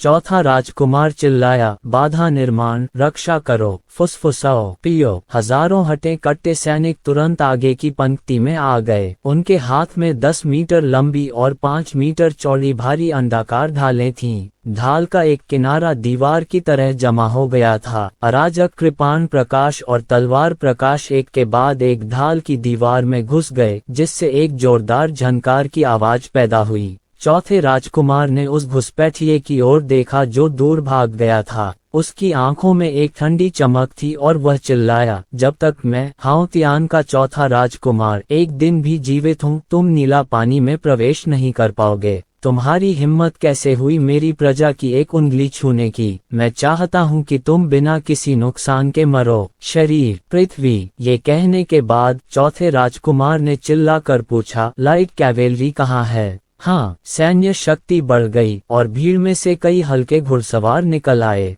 चौथे राजकुमार ने भगोड़े की ओर अपना भाला तान दिया और चिल्लाया, मेरे लिए 100,000 ली मार डालो। आदेश देना। प्रकाश घुड़सवार सेना की ज्वारीय लहर तुरंत उल्का बौछार में बदल गई, जिसने रात के आकाश को घेर लिया तथा भागने वाले घुसपैठियों की दिशा में बढ़ गई। एक जनरल ने मुठियां भींचते हुए कहा, महाराज, आक्रमणकारियों ने अनगिनत लाशें छोड़ दी हैं। हमें क्या करना चाहिए? चौथे राजकुमार ने कठोरता से कहा, जल जाओ। अध्याय 1797 दिव्य अनुग्रह द्वितीय श्रेणी विमान वास्तसी क्षेत्र माननीय हाई महाद्वीप। एक मूर्ति जो सीधी और भव्य खड़ी थी। मूर्ति का सिर बादलों में गहराई तक घुस गया था। ये बहुत ही शानदार थी। आकाश में अंधेरे स्थानिक मार्ग वर्महोल की तरह घनी तरह से भरे हुए थे। मूर्ति एक अजीब लाल समुद्र पर तैर रही थी। समुद्र इतना उबड़ खाबड़ था कि उसका किनारा दिखाई नहीं दे रहा था। हालांकि करीब से देखने पर लाल सागर अब सागर नहीं रहा। ये लाल वस्त्र पहने अनगिनत लोगों का समूह निकला। वे जमीन पर रेंगते हुए एक के बाद एक विशाल मूर्ति को श्रद्धांजलि अर्पित कर रहे थे। इस दृश्य को लोगों, पहाड़ों और समुद्रों के संदर्भ में वर्णित करना पर्याप्त नहीं था। लाल वस्त्रधारी लोग इतने अधिक थे कि उनकी गिनती नहीं की जा सकती थी। दक्षिण से उत्तर तक, पश्चिम से पूर्व तक भीड़ की सीमाएं दिखाई नहीं दे रही थीं। देवताओं में आस्था का प्रसार एक भयानक महामारी की तरह था, जो बिजली की गति से पृथ्वी और विमानों को अपनी चपेट में ले रहा था। कितने करोड़ों अरबों विश्वासियों ने लाल वस्त्र पहने हुए थे, कोई भी गिन नहीं सकता। मूर्ति के नीचे 20 छद्म देवता एक दूसरे के बगल में खड़े थे। इन 20 लोगों में से प्रत्येक की भौहों के बीच एक आंख का पैटर्न और तीखे कान थे। 20 छद्म देवताओं के सामने लाल रंग की भीड़ से बना एक खाली स्थान था। उस खाली स्थान पर 1000 पुरुष और महिलाएं थीं जिन्होंने लाल वस्त्र पहने हुए थे और वे सभी स्वर्गीय क्लेश क्षेत्र या उससे ऊपर के थे। इसके अलावा ये 1000 स्वर्गीय क्लेश क्षेत्र विशेषज्ञ धन्य थे और उनके पास दिव्य प्रतिभा थी।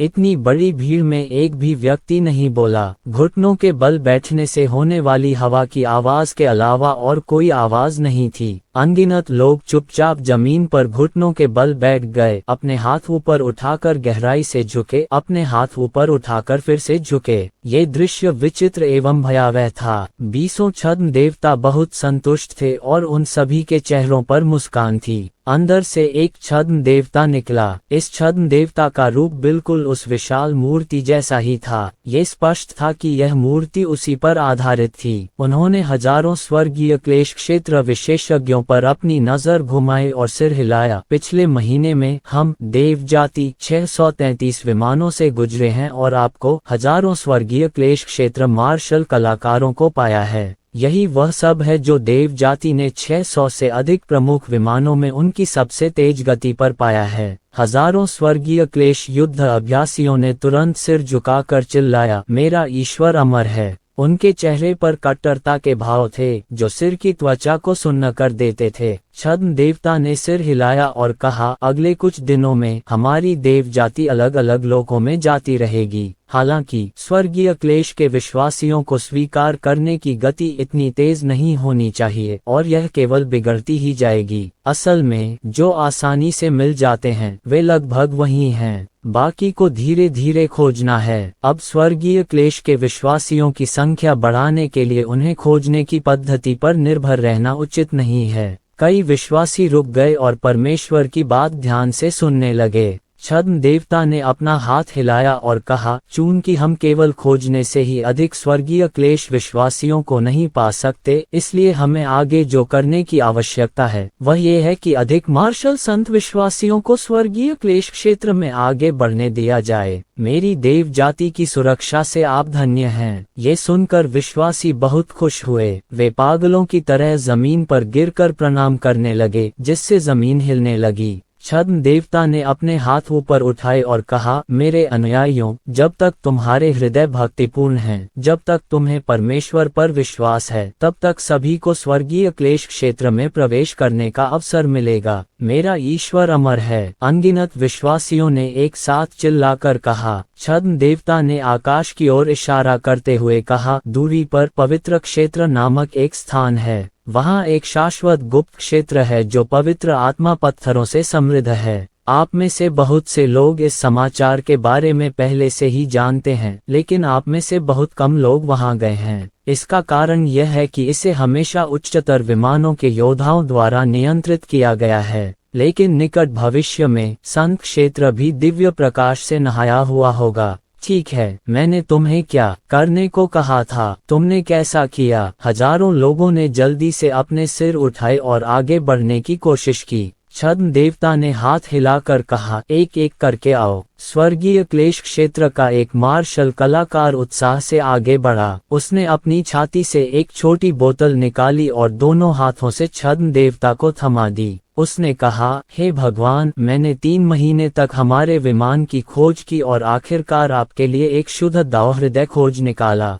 छद्म देवता ने संतुष्टि से सिर हिलाया। उसने बोतल का कॉर्क निकाला और अंदर झांका। बोतल में एक लाल रंग की चमकदार रोशनी घूम रही थी। उसने अपनी नाक बोतल के मुंह पर रखी और गहरी सांस ली। फिर उसने देखा कि लाल बत्ती उसके नथुनों में घुसकर उसके शरीर में समा गई। इस क्षण छद्मदेव का चेहरा लाल हो गया, उसकी सांसें तेज हो गईं, यहाँ तक कि उसकी आंखें भी लाल हो गईं। उसका क्षेत्र वास्तव में शिथिल हो गया था, जासूसी के प्रथम स्तर से लेकर स्वर्ग दर्शन के दूसरे स्तर तक। बहुत अच्छा, बहुत अच्छा, छद्म देवता ने खुशी से आह भरी। स्वर्गीय क्लेश मार्शल कल्टीवेटर, जिसने शुद्ध हृदय की पेशकश की थी, ने जल्दी से कहा, मेरे भगवान, पवित्र डोमेन पर विजय प्राप्त करने के बाद हम निश्चित रूप से आपको सभी पवित्र आत्मा पत्थर प्रदान करेंगे। छद्म देवता ने धीरे से कहा, मेरे बच्चों, मेरी ईश्वर जाति का प्रेम तुम्हें घेरे हुए है। तुम हमारे दिव्य प्रकाश के अंतर्गत सबसे शुद्ध प्राणी हो। पवित्र आत्मा के पत्थर, मैं देव जाति इन्हें अवशोषित नहीं कर सकती। मैं इन्हें अब भी तुम्हारे पास छोड़ना चाहती हूँ। जब तक मैं तुम्हें बढ़ते हुए देखती हूँ, मैं देव जाति संतुष्ट रहूंगी। ऐसे निस्वार्थ और प्रेमपूर्ण शब्द सुनकर विश्वासी जीरो टकर के प्रति कृतज्ञ हो गए और अपने चेहरे ढककर रोने लगे।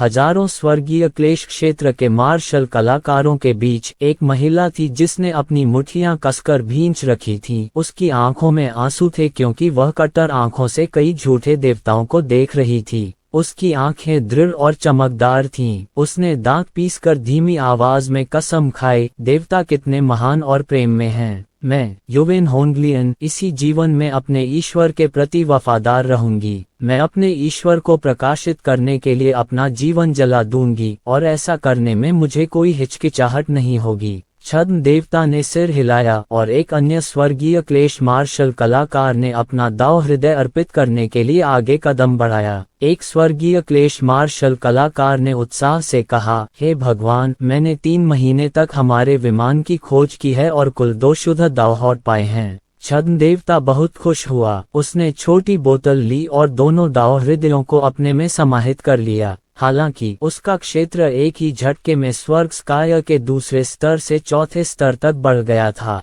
बहुत बढ़िया, इनाम तो मिलेगा। छद्मदेव ने अपनी छाती से एक छोटा सा दर्पण निकाला और उसे स्वर्गीय क्लेश मार्शल साधक को दे दिया। यह एक ताव श्रेणी का आरंभिक गहन प्रकाश दर्पण है। अगर तुम इसे रोज पहनोगे तो भविष्य में साधना से तुम्हें अनंत लाभ होगा, उसने कहा। स्वर्गीय क्लेश का मार्शल कलाकार इतना उत्साहित था कि उसकी बोलती बंद हो गई। वह बस बार बार शीशे के पीछे दोनों हाथों से झुककर प्रणाम कर रहा था। इसके बाद सभी स्वर्गीय क्लेश योद्धा शुद्ध दाव हृदय अर्पित करने के लिए आगे आए। झूठे देवताओं ने भी उन्हें आत्मसात करना जारी रखा और अपने साधना क्षेत्रों को निरंतर बढ़ाया। जब तक उसने 20 शुद्ध दाव हृदयों को अवशोषित किया, तब तक उसका क्षेत्र पहले ही स्वर्ग स्काया स्तर 1 से दिव्य मार्शल स्तर 1 में बदल चुका था। स्वर्गीय स्काया से लेकर सौभाग्य और फिर दिव्य मार्शल आर्ट्स तक ये प्रगति इतनी ज्यादा थी कि विश्वासियों को बस आसमान तक का सदमा लगा। उन्हें यकीन करना मुश्किल हो रहा था और उनके दिलों में देवताओं की पूजा और भी बढ़ गई थी। इसके बाद युवेन होंगलियन नाम की महिला आगे बढ़ी। वह जमीन पर रेंगती हुई सिसकते हुए बोली, हे भगवान, मैंने 3 महीने तक खोजा लेकिन मुझे शुद्ध दाव हृदय नहीं मिला।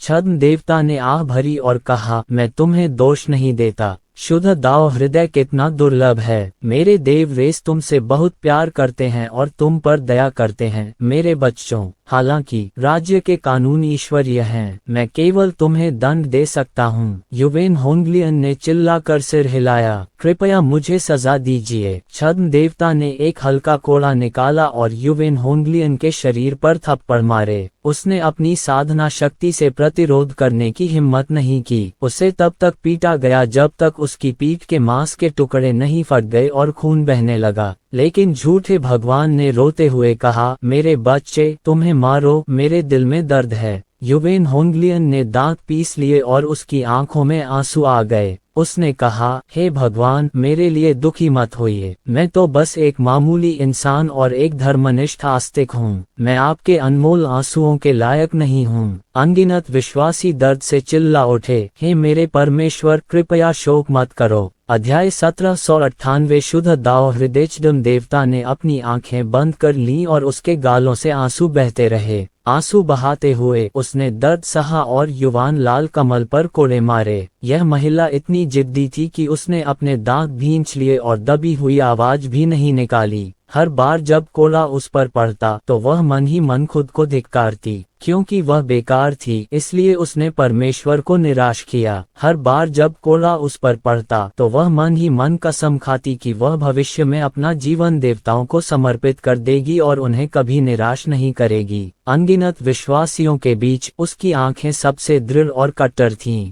बाद में स्वर्गीय क्लेश क्षेत्र के मार्शल कलाकार कुछ भी प्राप्त नहीं कर पाएंगे। शुद्ध दाव हृदय पाना आसान नहीं था। केवल वे मार्शल कलाकार ही उन्हें प्राप्त कर पाएंगे जिनमें अर्जुन जैसी दृढ़ इच्छाशक्ति हो और जो अपने मूल हृदय की रक्षा करने की शपथ लें। हालांकि उनकी संख्या बहुत कम थी। स्वर्गीय क्लेश क्षेत्र के 1000 मार्शल कलाकारों में से केवल 16 ने ही शुद्ध दाव हृदय अर्पित किए थे। कुल मिलाकर उनकी संख्या 20 थी और शेष 984 के पास कोई दाव हृदय नहीं था, और ये सभी लोग मूर्ति के नीचे थे, आंखों में आंसू लिए देवताओं की सजा स्वीकार कर रहे थे। लड़ाई के बाद छद्म देवता ने एक और मार्मिक भाषण दिया, जिससे विश्वासी इतना रो पड़े कि वे हमारे भगवान की दया की भीख मांगने लगे। इस बिंदु पर छद्म देवता आखिरकार रुक गए। उन्होंने एक क्षण रुककर कहा, तुम सभी दिव्य प्रतिभाओं से युक्त हो सकते हो और शीघ्र ही उच्चतर लोकों की ओर अग्रसर हो सकते हो।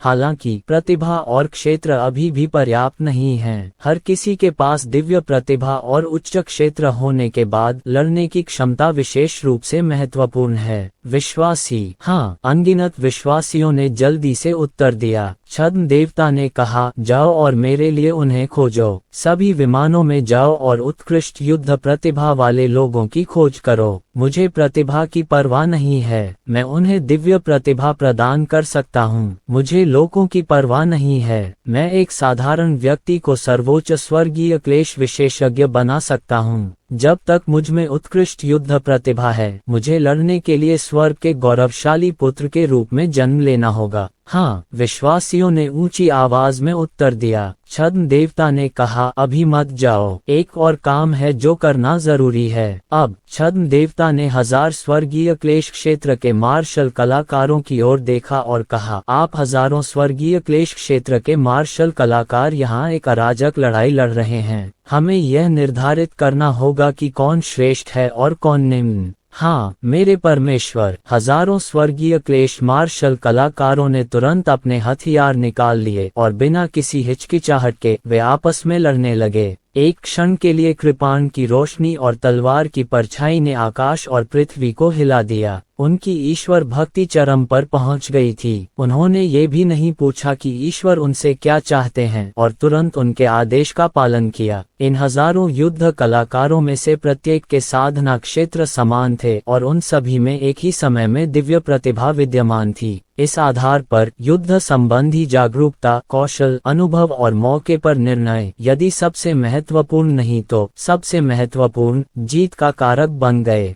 कुछ लोग असाधारण एथलेटिक प्रतिभा के साथ पैदा होते हैं, जबकि अन्य लोग उसी आधार पर 2 या 3 या 4 खिलाड़ियों से मुकाबला कर सकते हैं। इसे लड़ाकू प्रतिभा कहा गया। युवेन होंगलियन नाम की महिला सर्वश्रेष्ठ में से एक थी। वह स्वर्गीय क्लेश क्षेत्र की सबसे बहादुर और कुशल महिला थी। उनकी युद्ध शैली तेज, शक्तिशाली, संक्षिप्त और कुशल थी। वह बाईं और दाईं ओर दौड़ी, स्वर्गीय क्लेश विशेषज्ञों की भीड़ में घुस गई और उन्हें तब तक पीटती रही जब तक कि वे जवाबी हमला करने में असमर्थ नहीं हो गए। 20 छद्म देवताओं ने ये दृश्य देखा और लगातार अपना सिर हिलाया। अराजक लड़ाई आधे घंटे में समाप्त हो गई। 20 छद्म देवता थोड़ी देर तक विचार विमर्श करने के लिए एकत्र हुए। अंततः 1000 स्वर्गीय क्लेश विशेषज्ञों में से सबसे अच्छा प्रदर्शन करने वाले 6 लोगों का चयन किया गया। वे 5 पुरुष और 1 महिला थे। एकमात्र महिला युवेन होंगलियन थी। आओ, नकली भगवान ने अपना हाथ हिलाया। वे 6 तुरंत जमीन पर आदरपूर्वक घुटनों के बल बैठ गए। वे आगे झुके और छद्म देवता के सामने पहुंच गए। छद्म देवता ने 6 मुकुट निकाले, जिनमें से 3 तांबे के, 2 लोहे के और 1 चांदी के थे। उसने 3 पुरुषों के सिर पर 3 तांबे के मुकुट, 2 पुरुषों के सिर पर 2 लोहे के मुकुट और युवेन होंगलियन के सिर पर अंतिम चांदी का मुकुट रखा। आप हमारी ईश्वरीय जाति का अनुसरण करने वाले स्वर्गीय क्लेश युद्ध अभ्यासियों के पहले समूह हैं। आप हमारी ईश्वरीय जाति के विश्वासियों के अग्रज भी हैं। ये 6 मुकुट आपकी स्थिति का प्रतिनिधित्व करते हैं। छद्म ईश्वर ने कहा, हे भगवान, जाति के विश्वासियों, इस मुकुट को देखना भगवान को देखने जैसा है। क्या तुम समझ रहे हो? विश्वासियों ने स्पष्ट उत्तर के लिए चिल्लाया। छद्म देवता ने कांसे के मुकुट पहने 3 आदमियों की ओर इशारा करते हुए कहा, तुम तीनों कांसे के दिव्य प्रेरित हो। जब कोई स्टील या चांदी का दिव्य प्रेरित नहीं होता तो तुम ही सबसे बड़े अधिकारी होते हो। उन्होंने लोहे के मुकुट वाले 3 व्यक्तियों की ओर इशारा करते हुए कहा, तुम दोनों इस्पात के दिव्य प्रेरित हो। जब चांदी के दिव्य प्रेरित नहीं होते तो तुम्हारा अधिकार सर्वोच्च होता है। अंत में उन्होंने सौम्य भाव से युवेन होंगलियन की ओर इशारा करते हुए कहा, आप एक रजत दिव्य प्रेषित हैं। इस क्षण तक सीमित आप देव जाति से नीचे सर्वोच्च आस्तिक हैं। युवेन होंगलियन ने उत्साह से अपने होंठ काटे और सिर हिलाती रही। तुम्हारा नाम क्या है? छद्म देवता ने पूछा। महिला ने कहा, युवेन होंगलियन। तुम दुनिया के सबसे कुशल योद्धा हो, छद्म देव ने कहा। युद्ध चेतना के बारे में भी तुम्हें सबसे ज्यादा जानकारी है। तुम उच्च युद्ध कौशल वाले लोगों की पहचान ज्यादा पेशेवर तरीके से कर सकते हो। इस तरह मैं सभी विश्वासियों को पूरे विमान में उच्च युद्ध जागरूकता वाले लोगों की तलाशी लेने का आदेश देता हूँ। मुख्य नेता होने के नाते आपके पास हत्या करने का सर्वोच्च अधिकार है। आप देव जाति को सूचित किए बिना किसी भी विश्वासी को दंडित कर सकते हैं। आदेश का पालन करें। युवेन होंगलियन जमीन पर घुटनों के बल बैठ गए और 3 बार प्रणाम करते हुए कहा, होंगलियन स्वीकार करता है। हे विश्वासियों, मेरे पीछे आओ। अपने हाथ की एक लहर के साथ युवेन होंगलियन अनगिनत विश्वासियों के साथ तुरंत उड़ गया। वे अंतरिक्ष मार्ग में प्रवेश कर गए और युद्ध प्रतिभाओं की खोज में विभिन्न विमानों की ओर चल पड़े। छद्म देवता ने शेष स्वर्गीय क्लेश विशेषज्ञों की ओर देखा और कहा, विशाल समुद्री क्षेत्र के अलावा अन्य 600 विमानों में से प्रत्येक से आदेश की प्रतीक्षा में लाखों विश्वासी हैं। तुम सभी 2 दिव्य लौह प्रेरितों से संबंधित हो। विभिन्न विमानों पर जाओ और शुद्ध दाव हृदय की खोज जारी रखो। जाओ, स्वीकार करो। दूसरे लौह देव प्रेरित ने अपनी मुट्ठियां भींच ली और आदेश स्वीकार कर लिया, जिससे लोगों का एक बड़ा समूह उड़ गया। छद्म देवता ने अंतिम 3 कांस्य दिव्य प्रेरितों की ओर देखा और कहा, आप तीनों को आध्यात्मिक जड़ी बूटियों की खोज में हमारी मदद करने के लिए दाव हाथ्स और युद्ध प्रतिभाओं की तलाश करने की आवश्यकता नहीं है। इस समय पहले से ही बड़ी संख्या में विश्वासी उच्चतर लोगों पर आक्रमण कर रहे हैं। तुम तीनों जाओ और उन विश्वासियों को आदेश दो, यदि तुम्हारा सामना किसी ऐसे शक्तिशाली शत्रु से होता है जिसे इंजीनियरिंग में प्रशिक्षित नहीं किया जा सकता, तो तुम तीनों उसका सामना करोगे। लेकिन याद रखना, पहला काम है स्पिरिट जड़ी बूटियां ढूंढना। जितनी ज्यादा होंगी उतना अच्छा होगा। तुम्हें स्पिरिट जड़ी बूटियों को बरकरार रखना होगा। तुम उन्हें बिल्कुल भी नुकसान नहीं पहुंचा सकते। यह मत सोचो कि तुम स्पिरिट जड़ी बूटियों से स्पिरिट ऊर्जा निकालने के लिए इतने समझदार हो। मुझे पूरी स्पिरिट जड़ी बूटियां चाहिए। जाना। तीनों दिव्य लौह प्रेरितों ने तुरंत घुटने टेके और उड़ने से पहले 3 बार प्रणाम किया। दृश्य पहले से ही खाली था, केवल 20 झूठे देवता ही वहां मौजूद थे। दिव्य युद्ध क्षेत्र के झूठे देवता ने अपनी आस्तीन से एक वस्तु निकाली और उसे ध्यान से हाथ में लेकर देखा। उसने पूछा, कितने विमान लगाए गए हैं? उसके हाथ में एक उच्च श्रेणी का संत आत्मा पत्थर था। एक महिला छद्म देवता मुस्कुराए और बोली, अनगिनत गैर युद्धक विमान हैं। वर्तमान में 322 स्थापित किए जा चुके हैं और वे अभी भी स्थापित किए जा रहे हैं। एक बार जब इन गैर युद्धक विमानों में आध्यात्मिक ऊर्जा आ जाएगी तो यह वहां के मनुष्यों को साधना की संभावना प्रदान करेगी। इन मनुष्यों में शुद्ध दाव हृदय मिलने की संभावना बहुत अधिक है।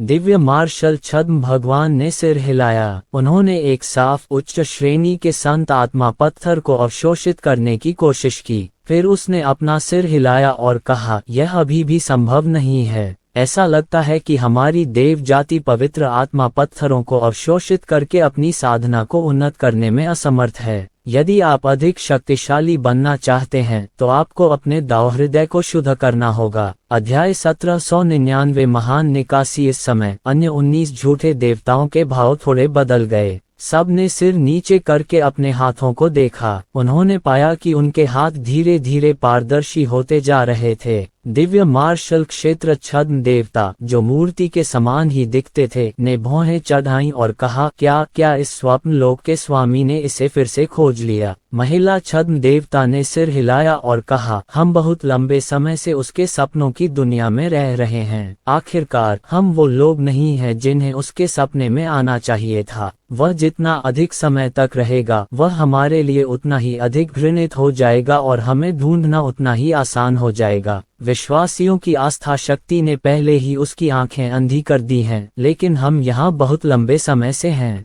दिव्य मार्शल छद्म देवता ने कहा, तुम 19, क्या तुमने अभी तक अपनी खुद की मास्टर मूर्ति नहीं बनाई है? महिला ने आह भरते हुए कहा, क्यों नहीं, हम 19 लोगों ने तो अपनी उत्कृष्ट मूर्ति बना ली है। हालांकि देखने में तो उन्हें हमारी मूर्ति का उपासक होना चाहिए। उनका दायरा बहुत नीचा है। दिव्य मार्शल छद्म देवता ने विचार करते हुए कहा, ऐसा लगता है कि हम इस स्वप्न में जितने अधिक समय तक रहेंगे, हमें उतने ही अधिक विश्वासियों को खोजना होगा। साथ ही इस स्वप्न के स्वामी का विरोध करने के लिए अधिक उच्च लोक के विश्वासियों को भी खोजना होगा। कोई आश्चर्य नहीं कि मैं ही अकेला सुरक्षित और स्वस्थ हूँ। मुझे अभी अभी 1000 स्वर्गीय क्लेश क्षेत्र विशेषज्ञों की पूजा प्राप्त हुई है। स्वप्न गुरु की चेतना भी मुझे नहीं ढूंढ सकती। ऐसी स्थिति में पहले मैं आपकी कठिनाइयों से निपटने में मदद करूं। जाओ, मेरी मूर्ति के नीचे छिप जाओ। 19 छद्म देवता तुरंत ही दिव्य मार्शल मैन की मूर्ति के नीचे छिप गए और छाया में छिप गए। इस विशाल मूर्ति की अभी अभी पूजा की गई थी और इसमें विश्वास की अतुलनीय शक्तिशाली शक्ति थी, और इस शक्ति ने उस स्वप्न गुरु की चेतना को अवरुद्ध कर दिया था जिसने इसे खोज निकाला था।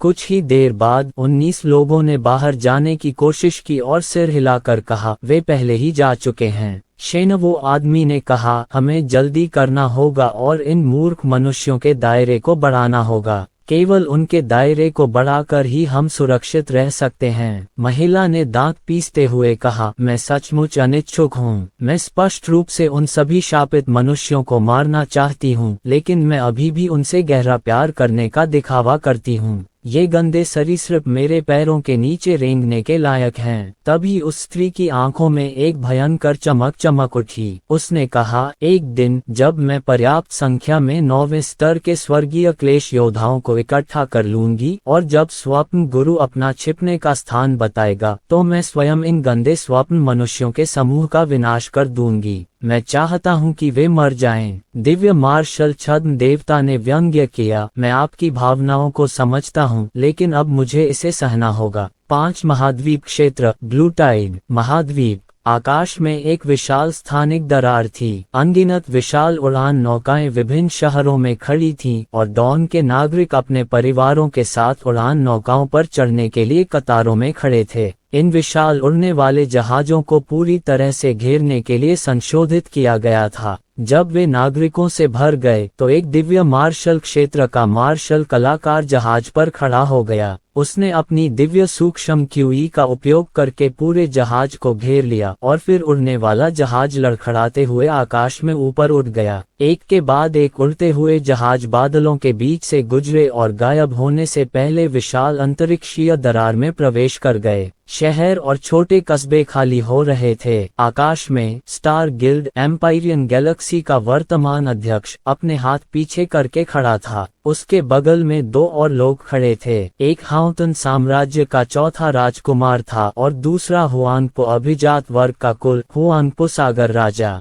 जब बाई कबीले ने आक्रमण किया था, तब भी हम इस तरह कभी नहीं भागे थे। चौथे राजकुमार की आंखें चमक उठीं। एम्पायरियन गैलेक्सी ने अपना सिर हिलाया और कहा, यह मानव इतिहास में एक अभूतपूर्व आपदा है। ये बाई कबीले द्वारा उत्पन्न खतरे से 10,000 गुना अधिक भयानक है। इस महीने की शुरुआत में दानव सम्राट ने सभी विमानों से लगातार नई खबरें भेजीं। महाराज, क्या आप जानते हैं कि 3 महीने पहले हमारे कितने दुश्मन थे और अब 3 महीने बाद हमारे कितने दुश्मन हैं? चौथे राजकुमार ने अपना सिर हिलाया। एम्पायरियन गैलेक्सी ने कहा, 3 महीने पहले झूठे देवताओं ने केवल 2 प्लेना विश्वासियों पर विजय प्राप्त की थी। उनके सबसे शक्तिशाली योद्धा केवल प्रारंभिक मार्शल सेंट क्षेत्र में हैं। 2 महीने पहले उन्होंने 77 विमानों पर विजय प्राप्त की और उन विमानों के युद्ध अभ्यासियों को धर्मनिष्ठ विश्वासियों के रूप में स्वीकार किया। सबसे शक्तिशाली योद्धा 52 स्वर्गीय क्लेश क्षेत्र के योद्धा थे।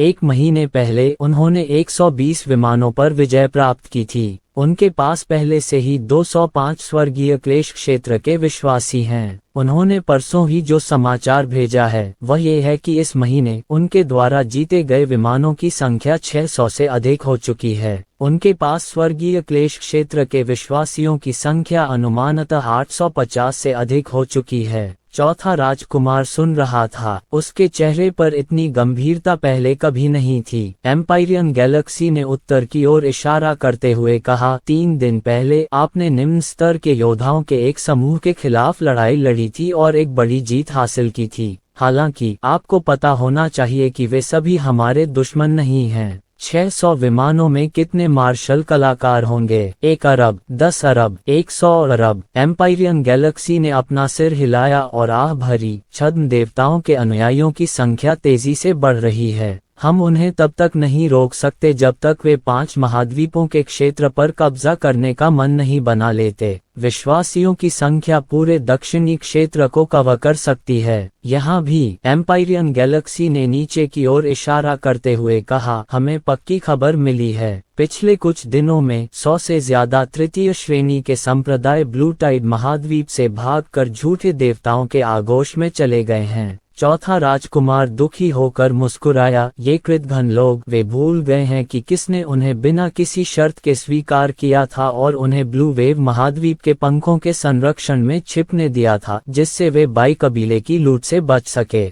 लेकिन अब उन्होंने वास्तव में कैंग लैंग को इतनी बेरहमी से धोखा दिया है, हमारे हाउतन शाही कबीले को धोखा दिया है। हालांकि एम्पायरियन गैलेक्सी को इस मामले के बारे में पहले से ही पता था। उसने उन्हें जाने क्यों दिया? ऐसे विश्वासघाती व्यक्ति को सभी को दंडित करना चाहिए। एम्पायरियन गैलेक्सी हंसी और बोली, इस बूढ़े ने मानव स्वभाव का असली चेहरा पहले ही देख लिया है। मैं उसे जबरदस्ती नहीं रोक सकती। उन्होंने जाने का फैसला कर लिया है। अगर हम उन्हें मार भी दें तो भी और लोग यहाँ से चले जाएंगे। यह उनके लिए उतना बुरा नहीं है। उनका पीछा करने में समय बर्बाद करने से बेहतर है कि डॉन के लोगों का ध्यान भटकाने पर ज्यादा ऊर्जा लगाई जाए। चौथे राजकुमार ने आह भरते हुए कहा, हाँ, छद्म देवताओं ने पहले ही 600 युद्ध विमानों पर विजय प्राप्त कर ली है। ये मात्र 100 या इतने ही तृतीय श्रेणी के संप्रदाय उल्लेख के लायक नहीं हैं। समुद्र राजा, उड़ते जहाज का मामला क्या है? वाम्पोआ सीकिंग ने अपनी दाढ़ी सहलाते हुए कहा, रातों रात एक नया उड़ने वाला जहाज बना दिया गया है। साथ ही पुराने उड़ने वाले जहाज में भी बदलाव किया जा रहा है। हालांकि ब्लू टाइड महाद्वीप में बहुत अधिक लोग हैं। हमारे पास पर्याप्त उड़ान नौकाएं नहीं हैं। मुझे डर है कि हमें पूरे ब्लू टाइड महाद्वीप को भेजने में कुछ समय लगेगा।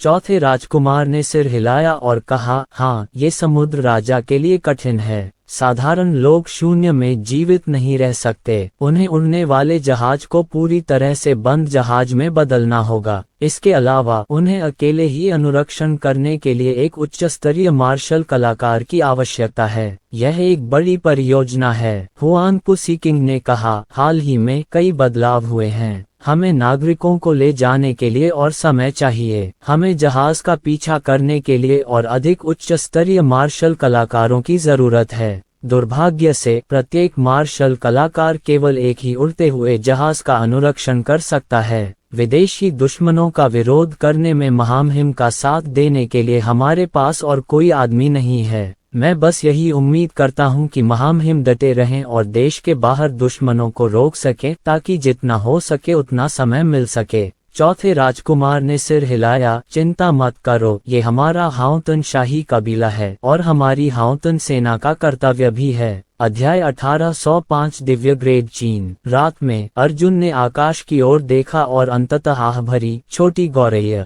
मार्शल सेंट स्पैरो की सुनने की क्षमता अद्भुत थी। दूर ग्रह के दूसरी ओर भी वह अर्जुन की आवाज सुन सकता था। पलक झपकते ही वह छोटी चिड़िया अर्जुन के सामने प्रकट हो गई। छोटे पक्षी को देखकर अर्जुन ने उत्सुकता से पूछा, ये तुम्हें कहाँ से मिला? वह गोल मटोल छोटी चिड़िया उस समय एक रोएदार पिल्ले को अपनी छोटी छोटी बाहों से गले लगा रही थी। ये छोटा सा जीव सिर्फ 20 सेंटीमीटर लंबा था, जो अर्जुन की हथेली के बराबर था। वह रोएदार पिल्ला उसकी नन्ही चिड़िया से थोड़ा ज्यादा लंबा था। मैंने इसे उठाया, छोटी गौरैया ने कहा। हालांकि ऐसा लग रहा था कि छोटी चिड़िया को कोई खजाना मिल गया है और उसने पिल्ले को जाने देने से इनकार कर दिया। पिल्ला अभी भी छोटा था और कभी कभी छोटे पक्षी के चेहरे को चाटता था, जिससे वह खिलखिला उठता था। अर्जुन को समझ नहीं आ रहा था कि हंसे या रोए। उसने कहा, इस पिल्ले को छोड़ दो। नन्ही चिड़िया सतर्कता से 2 कदम पीछे हटी, पिल्ले को कसकर पकड़ लिया और छोड़ने से इनकार कर दिया। उसने बार बार सिर हिलाया और कहा, नहीं नहीं नहीं। अर्जुन इतना क्रोधित हुआ कि उसने कहा, क्या तुम जानते हो कि तुम एक पक्षी हो? तुमने कभी किसी पक्षी को कुत्ते को पालते नहीं देखा। क्या तुम उसे कीड़े खिलाते हो? नन्ही गौरैया अपनी छोटी छोटी बाहों से कुत्ते को उठा भी नहीं पा रही थी। उसके दोनों मोटे ताजे हाथों ने कुत्ते के पेट पर थपथपाया और वह 2 कदम पीछे हट गई। छोड़ना मत।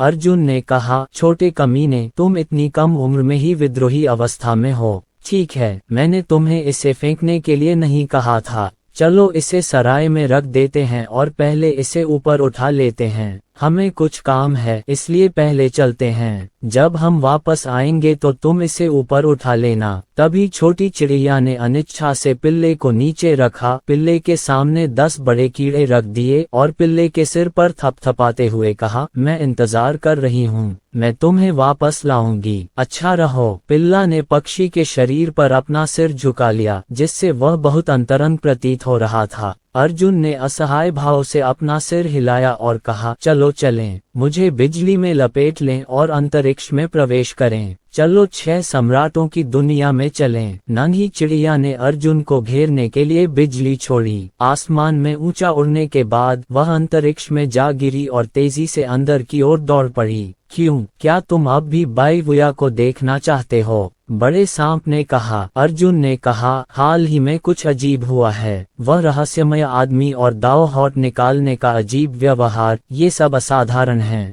हालांकि इसके बारे में ज्यादा मत सोचो, मैं तो बस उत्सुक हूँ। मैं देखना चाहता हूँ कि क्या वायुया को इस मामले के बारे में कुछ पता है। जल्द ही अर्जुन 6 सम्राटों की बंजर दुनिया में लौट आया। उसने चारों ओर देखा और खुद को कड़वा, खट्टा और मीठा महसूस करने से नहीं रोक सका। तरह तरह के स्वाद उसके दिल में उमड़ पड़े। उसने इस दुनिया में संघर्ष किया था, क्रोध किया था और दुखी रहा था। ये जगह कभी बहुत समृद्ध थी, लेकिन अब यह मृत्यु लोक में गिर गई थी। सब ने कहा कि समुद्र बदल गया है, लेकिन यह समुद्र बहुत जल्दी आ गया। ये सब अर्जुन की नाक के नीचे हुआ। उन्होंने व्यक्तिगत रूप से 6 सम्राटों की दुनिया की समृद्धि और पतन को देखा था। बाई कबीले का पैतृक भवन अभी भी बाई कबीले के क्षेत्र में था। ये पैतृक भवन अतुलनीय रूप से मजबूत था और दुनिया का कोई भी इसे भेद नहीं सकता था। बाई कबीला बहुत पहले ही लुप्त हो चुका था और अंतहीन महासागर में समा गया था।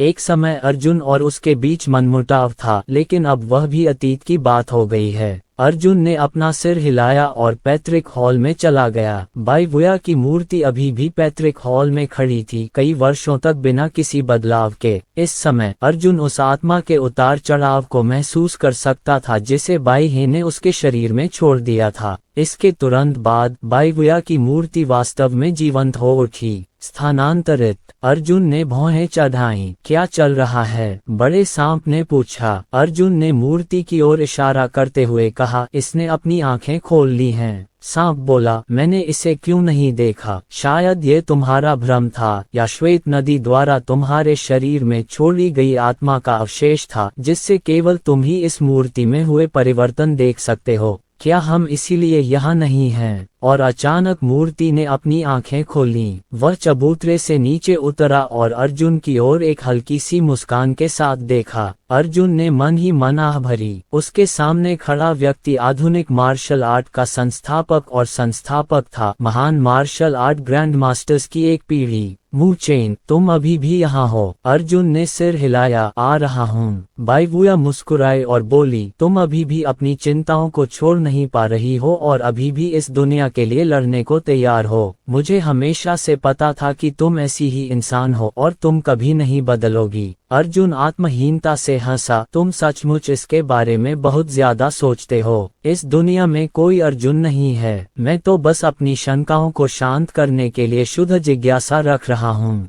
बाईवुया ने सिर हिलाया और कहा, मुझे पता है कि तुम क्या पूछना चाहती हो। तुम पर मेरी बची हुई आत्मा है। मैंने भी वही देखा जो तुमने देखा। आप उस रहस्यमय आदमी की उत्पत्ति जानना चाहते हैं और आप इस स्वप्नलोक के बारे में कुछ जानना चाहते हैं। दरअसल आप पहले से ही बहुत कुछ जानते हैं, है ना? आपको इस सपने के मालिक को देखना चाहिए था और डायरी से पूरी प्रक्रिया जाननी चाहिए थी। अर्जुन ने सिर हिलाया। बाईवुया ने कहा, जिस रहस्यमय आदमी से आप मिले हैं वह देव जाति है। वह मानवता को नष्ट करने वाला अपराधी भी है। अर्जुन की ने कहा, क्या देव जाति वास्तविक दुनिया में नहीं है? वे स्वप्न में कैसे आ गए? बाईवुया ने कहा, आपने जो देखा वह स्वयं देव जाति नहीं थी, बल्कि उनके सपनों में देव जाति की चेतना थी। क्या आप जानते हैं कि मेरी मृत्यु कैसे हुई? अर्जुन ने अपना सिर हिलाया। बाईवुया ने कहा, दरअसल मुझे इस दुनिया का मूल स्वरूप बहुत पहले से ही पता था।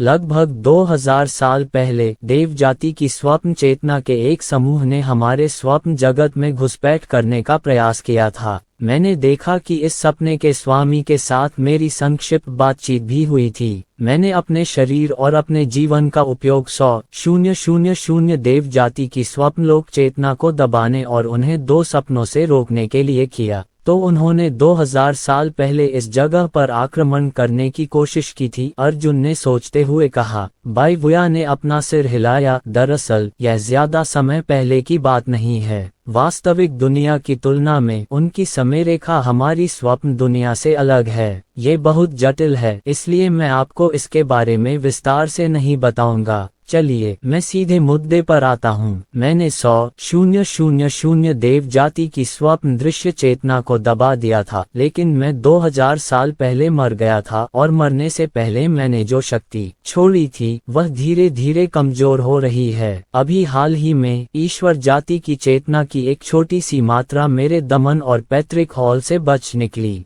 क्या आप कह रहे हैं कि यह पैतृक हॉल 2 सपनों का प्रवेश द्वार है? अर्जुन ने आश्चर्य से कहा। बाईवुया ने चबूतरे की ओर इशारा करते हुए कहा, मूर्तिकला के नीचे देव जाति के लिए स्वप्न लोक पर आक्रमण करने का मार्ग है। मैं उन्हें यहाँ लंबे समय से दबा रहा हूँ और भागने में असमर्थ हूँ। अर्जुन ने राहत की लंबी सांस ली। तो तुम बिजली के कहर से नहीं मारे गए। तुम असल में सपनों की दुनिया की रक्षा के लिए अपना सब कुछ कुर्बान करने को तैयार थे। बाईवुया मंद मंद मुस्कुराई। मैंने पहले ही कहा था कि तुम और मैं बहुत समान हैं। क्या ऐसा नहीं है? मैं आपको आगे जो बताना चाहता हूँ वह ये है कि दिव्य स्तर की प्रतिभा के बारे में कुछ है। मुझे अब कोई दिलचस्पी नहीं है। अर्जुन ने सिर हिलाया और जाने के लिए मुड़ा। सब कुछ झूठा है, कुछ भी बचाव लायक नहीं है, उसने कहा। बाईवुया ने कहा, भले ही यह मेरी ओर से एक छोटा सा अनुरोध है, कृपया इसे सुनिए। अर्जुन रुका और बोला, मुझे बताओ, मैं तुम्हें समय दूंगा। बाईवुया ने कहा, प्रतिभा नश्वर, आत्मा पृथ्वी, स्वर्ग और ईश्वर में विभाजित है। हालांकि लोग केवल ये जानते हैं कि स्वर्गीय स्तर से ऊपर यह एक दिव्य स्तर है। संपूर्ण वास्तविक विश्व में 3 लोग हैं जो दिव्य आत्मा 5 मेरिडियन तक पहुंच चुके हैं। वे हैं दिव्य ग्रेड पवन मेरिडियन, दिव्य ग्रेड लकड़ी मेरिडियन, दिव्य ग्रेड जल मेरिडियन, दिव्य ग्रेड अग्नि मेरिडियन और दिव्य ग्रेड पृथ्वी मेरिडियन। इन तीनों में से एक डायरी का मालिक है, इस सपने का मालिक है। अर्जुन ने पलटकर कहा, क्या वास्तव में कोई ऐसा है जो 5 दिव्य स्तरों तक पहुंच सकता है? बाईवुया ने सिर हिलाया। जहां तक देव जाति का प्रश्न है, उनमें से प्रत्येक के पास 5 दिव्य वस्तुएं हैं।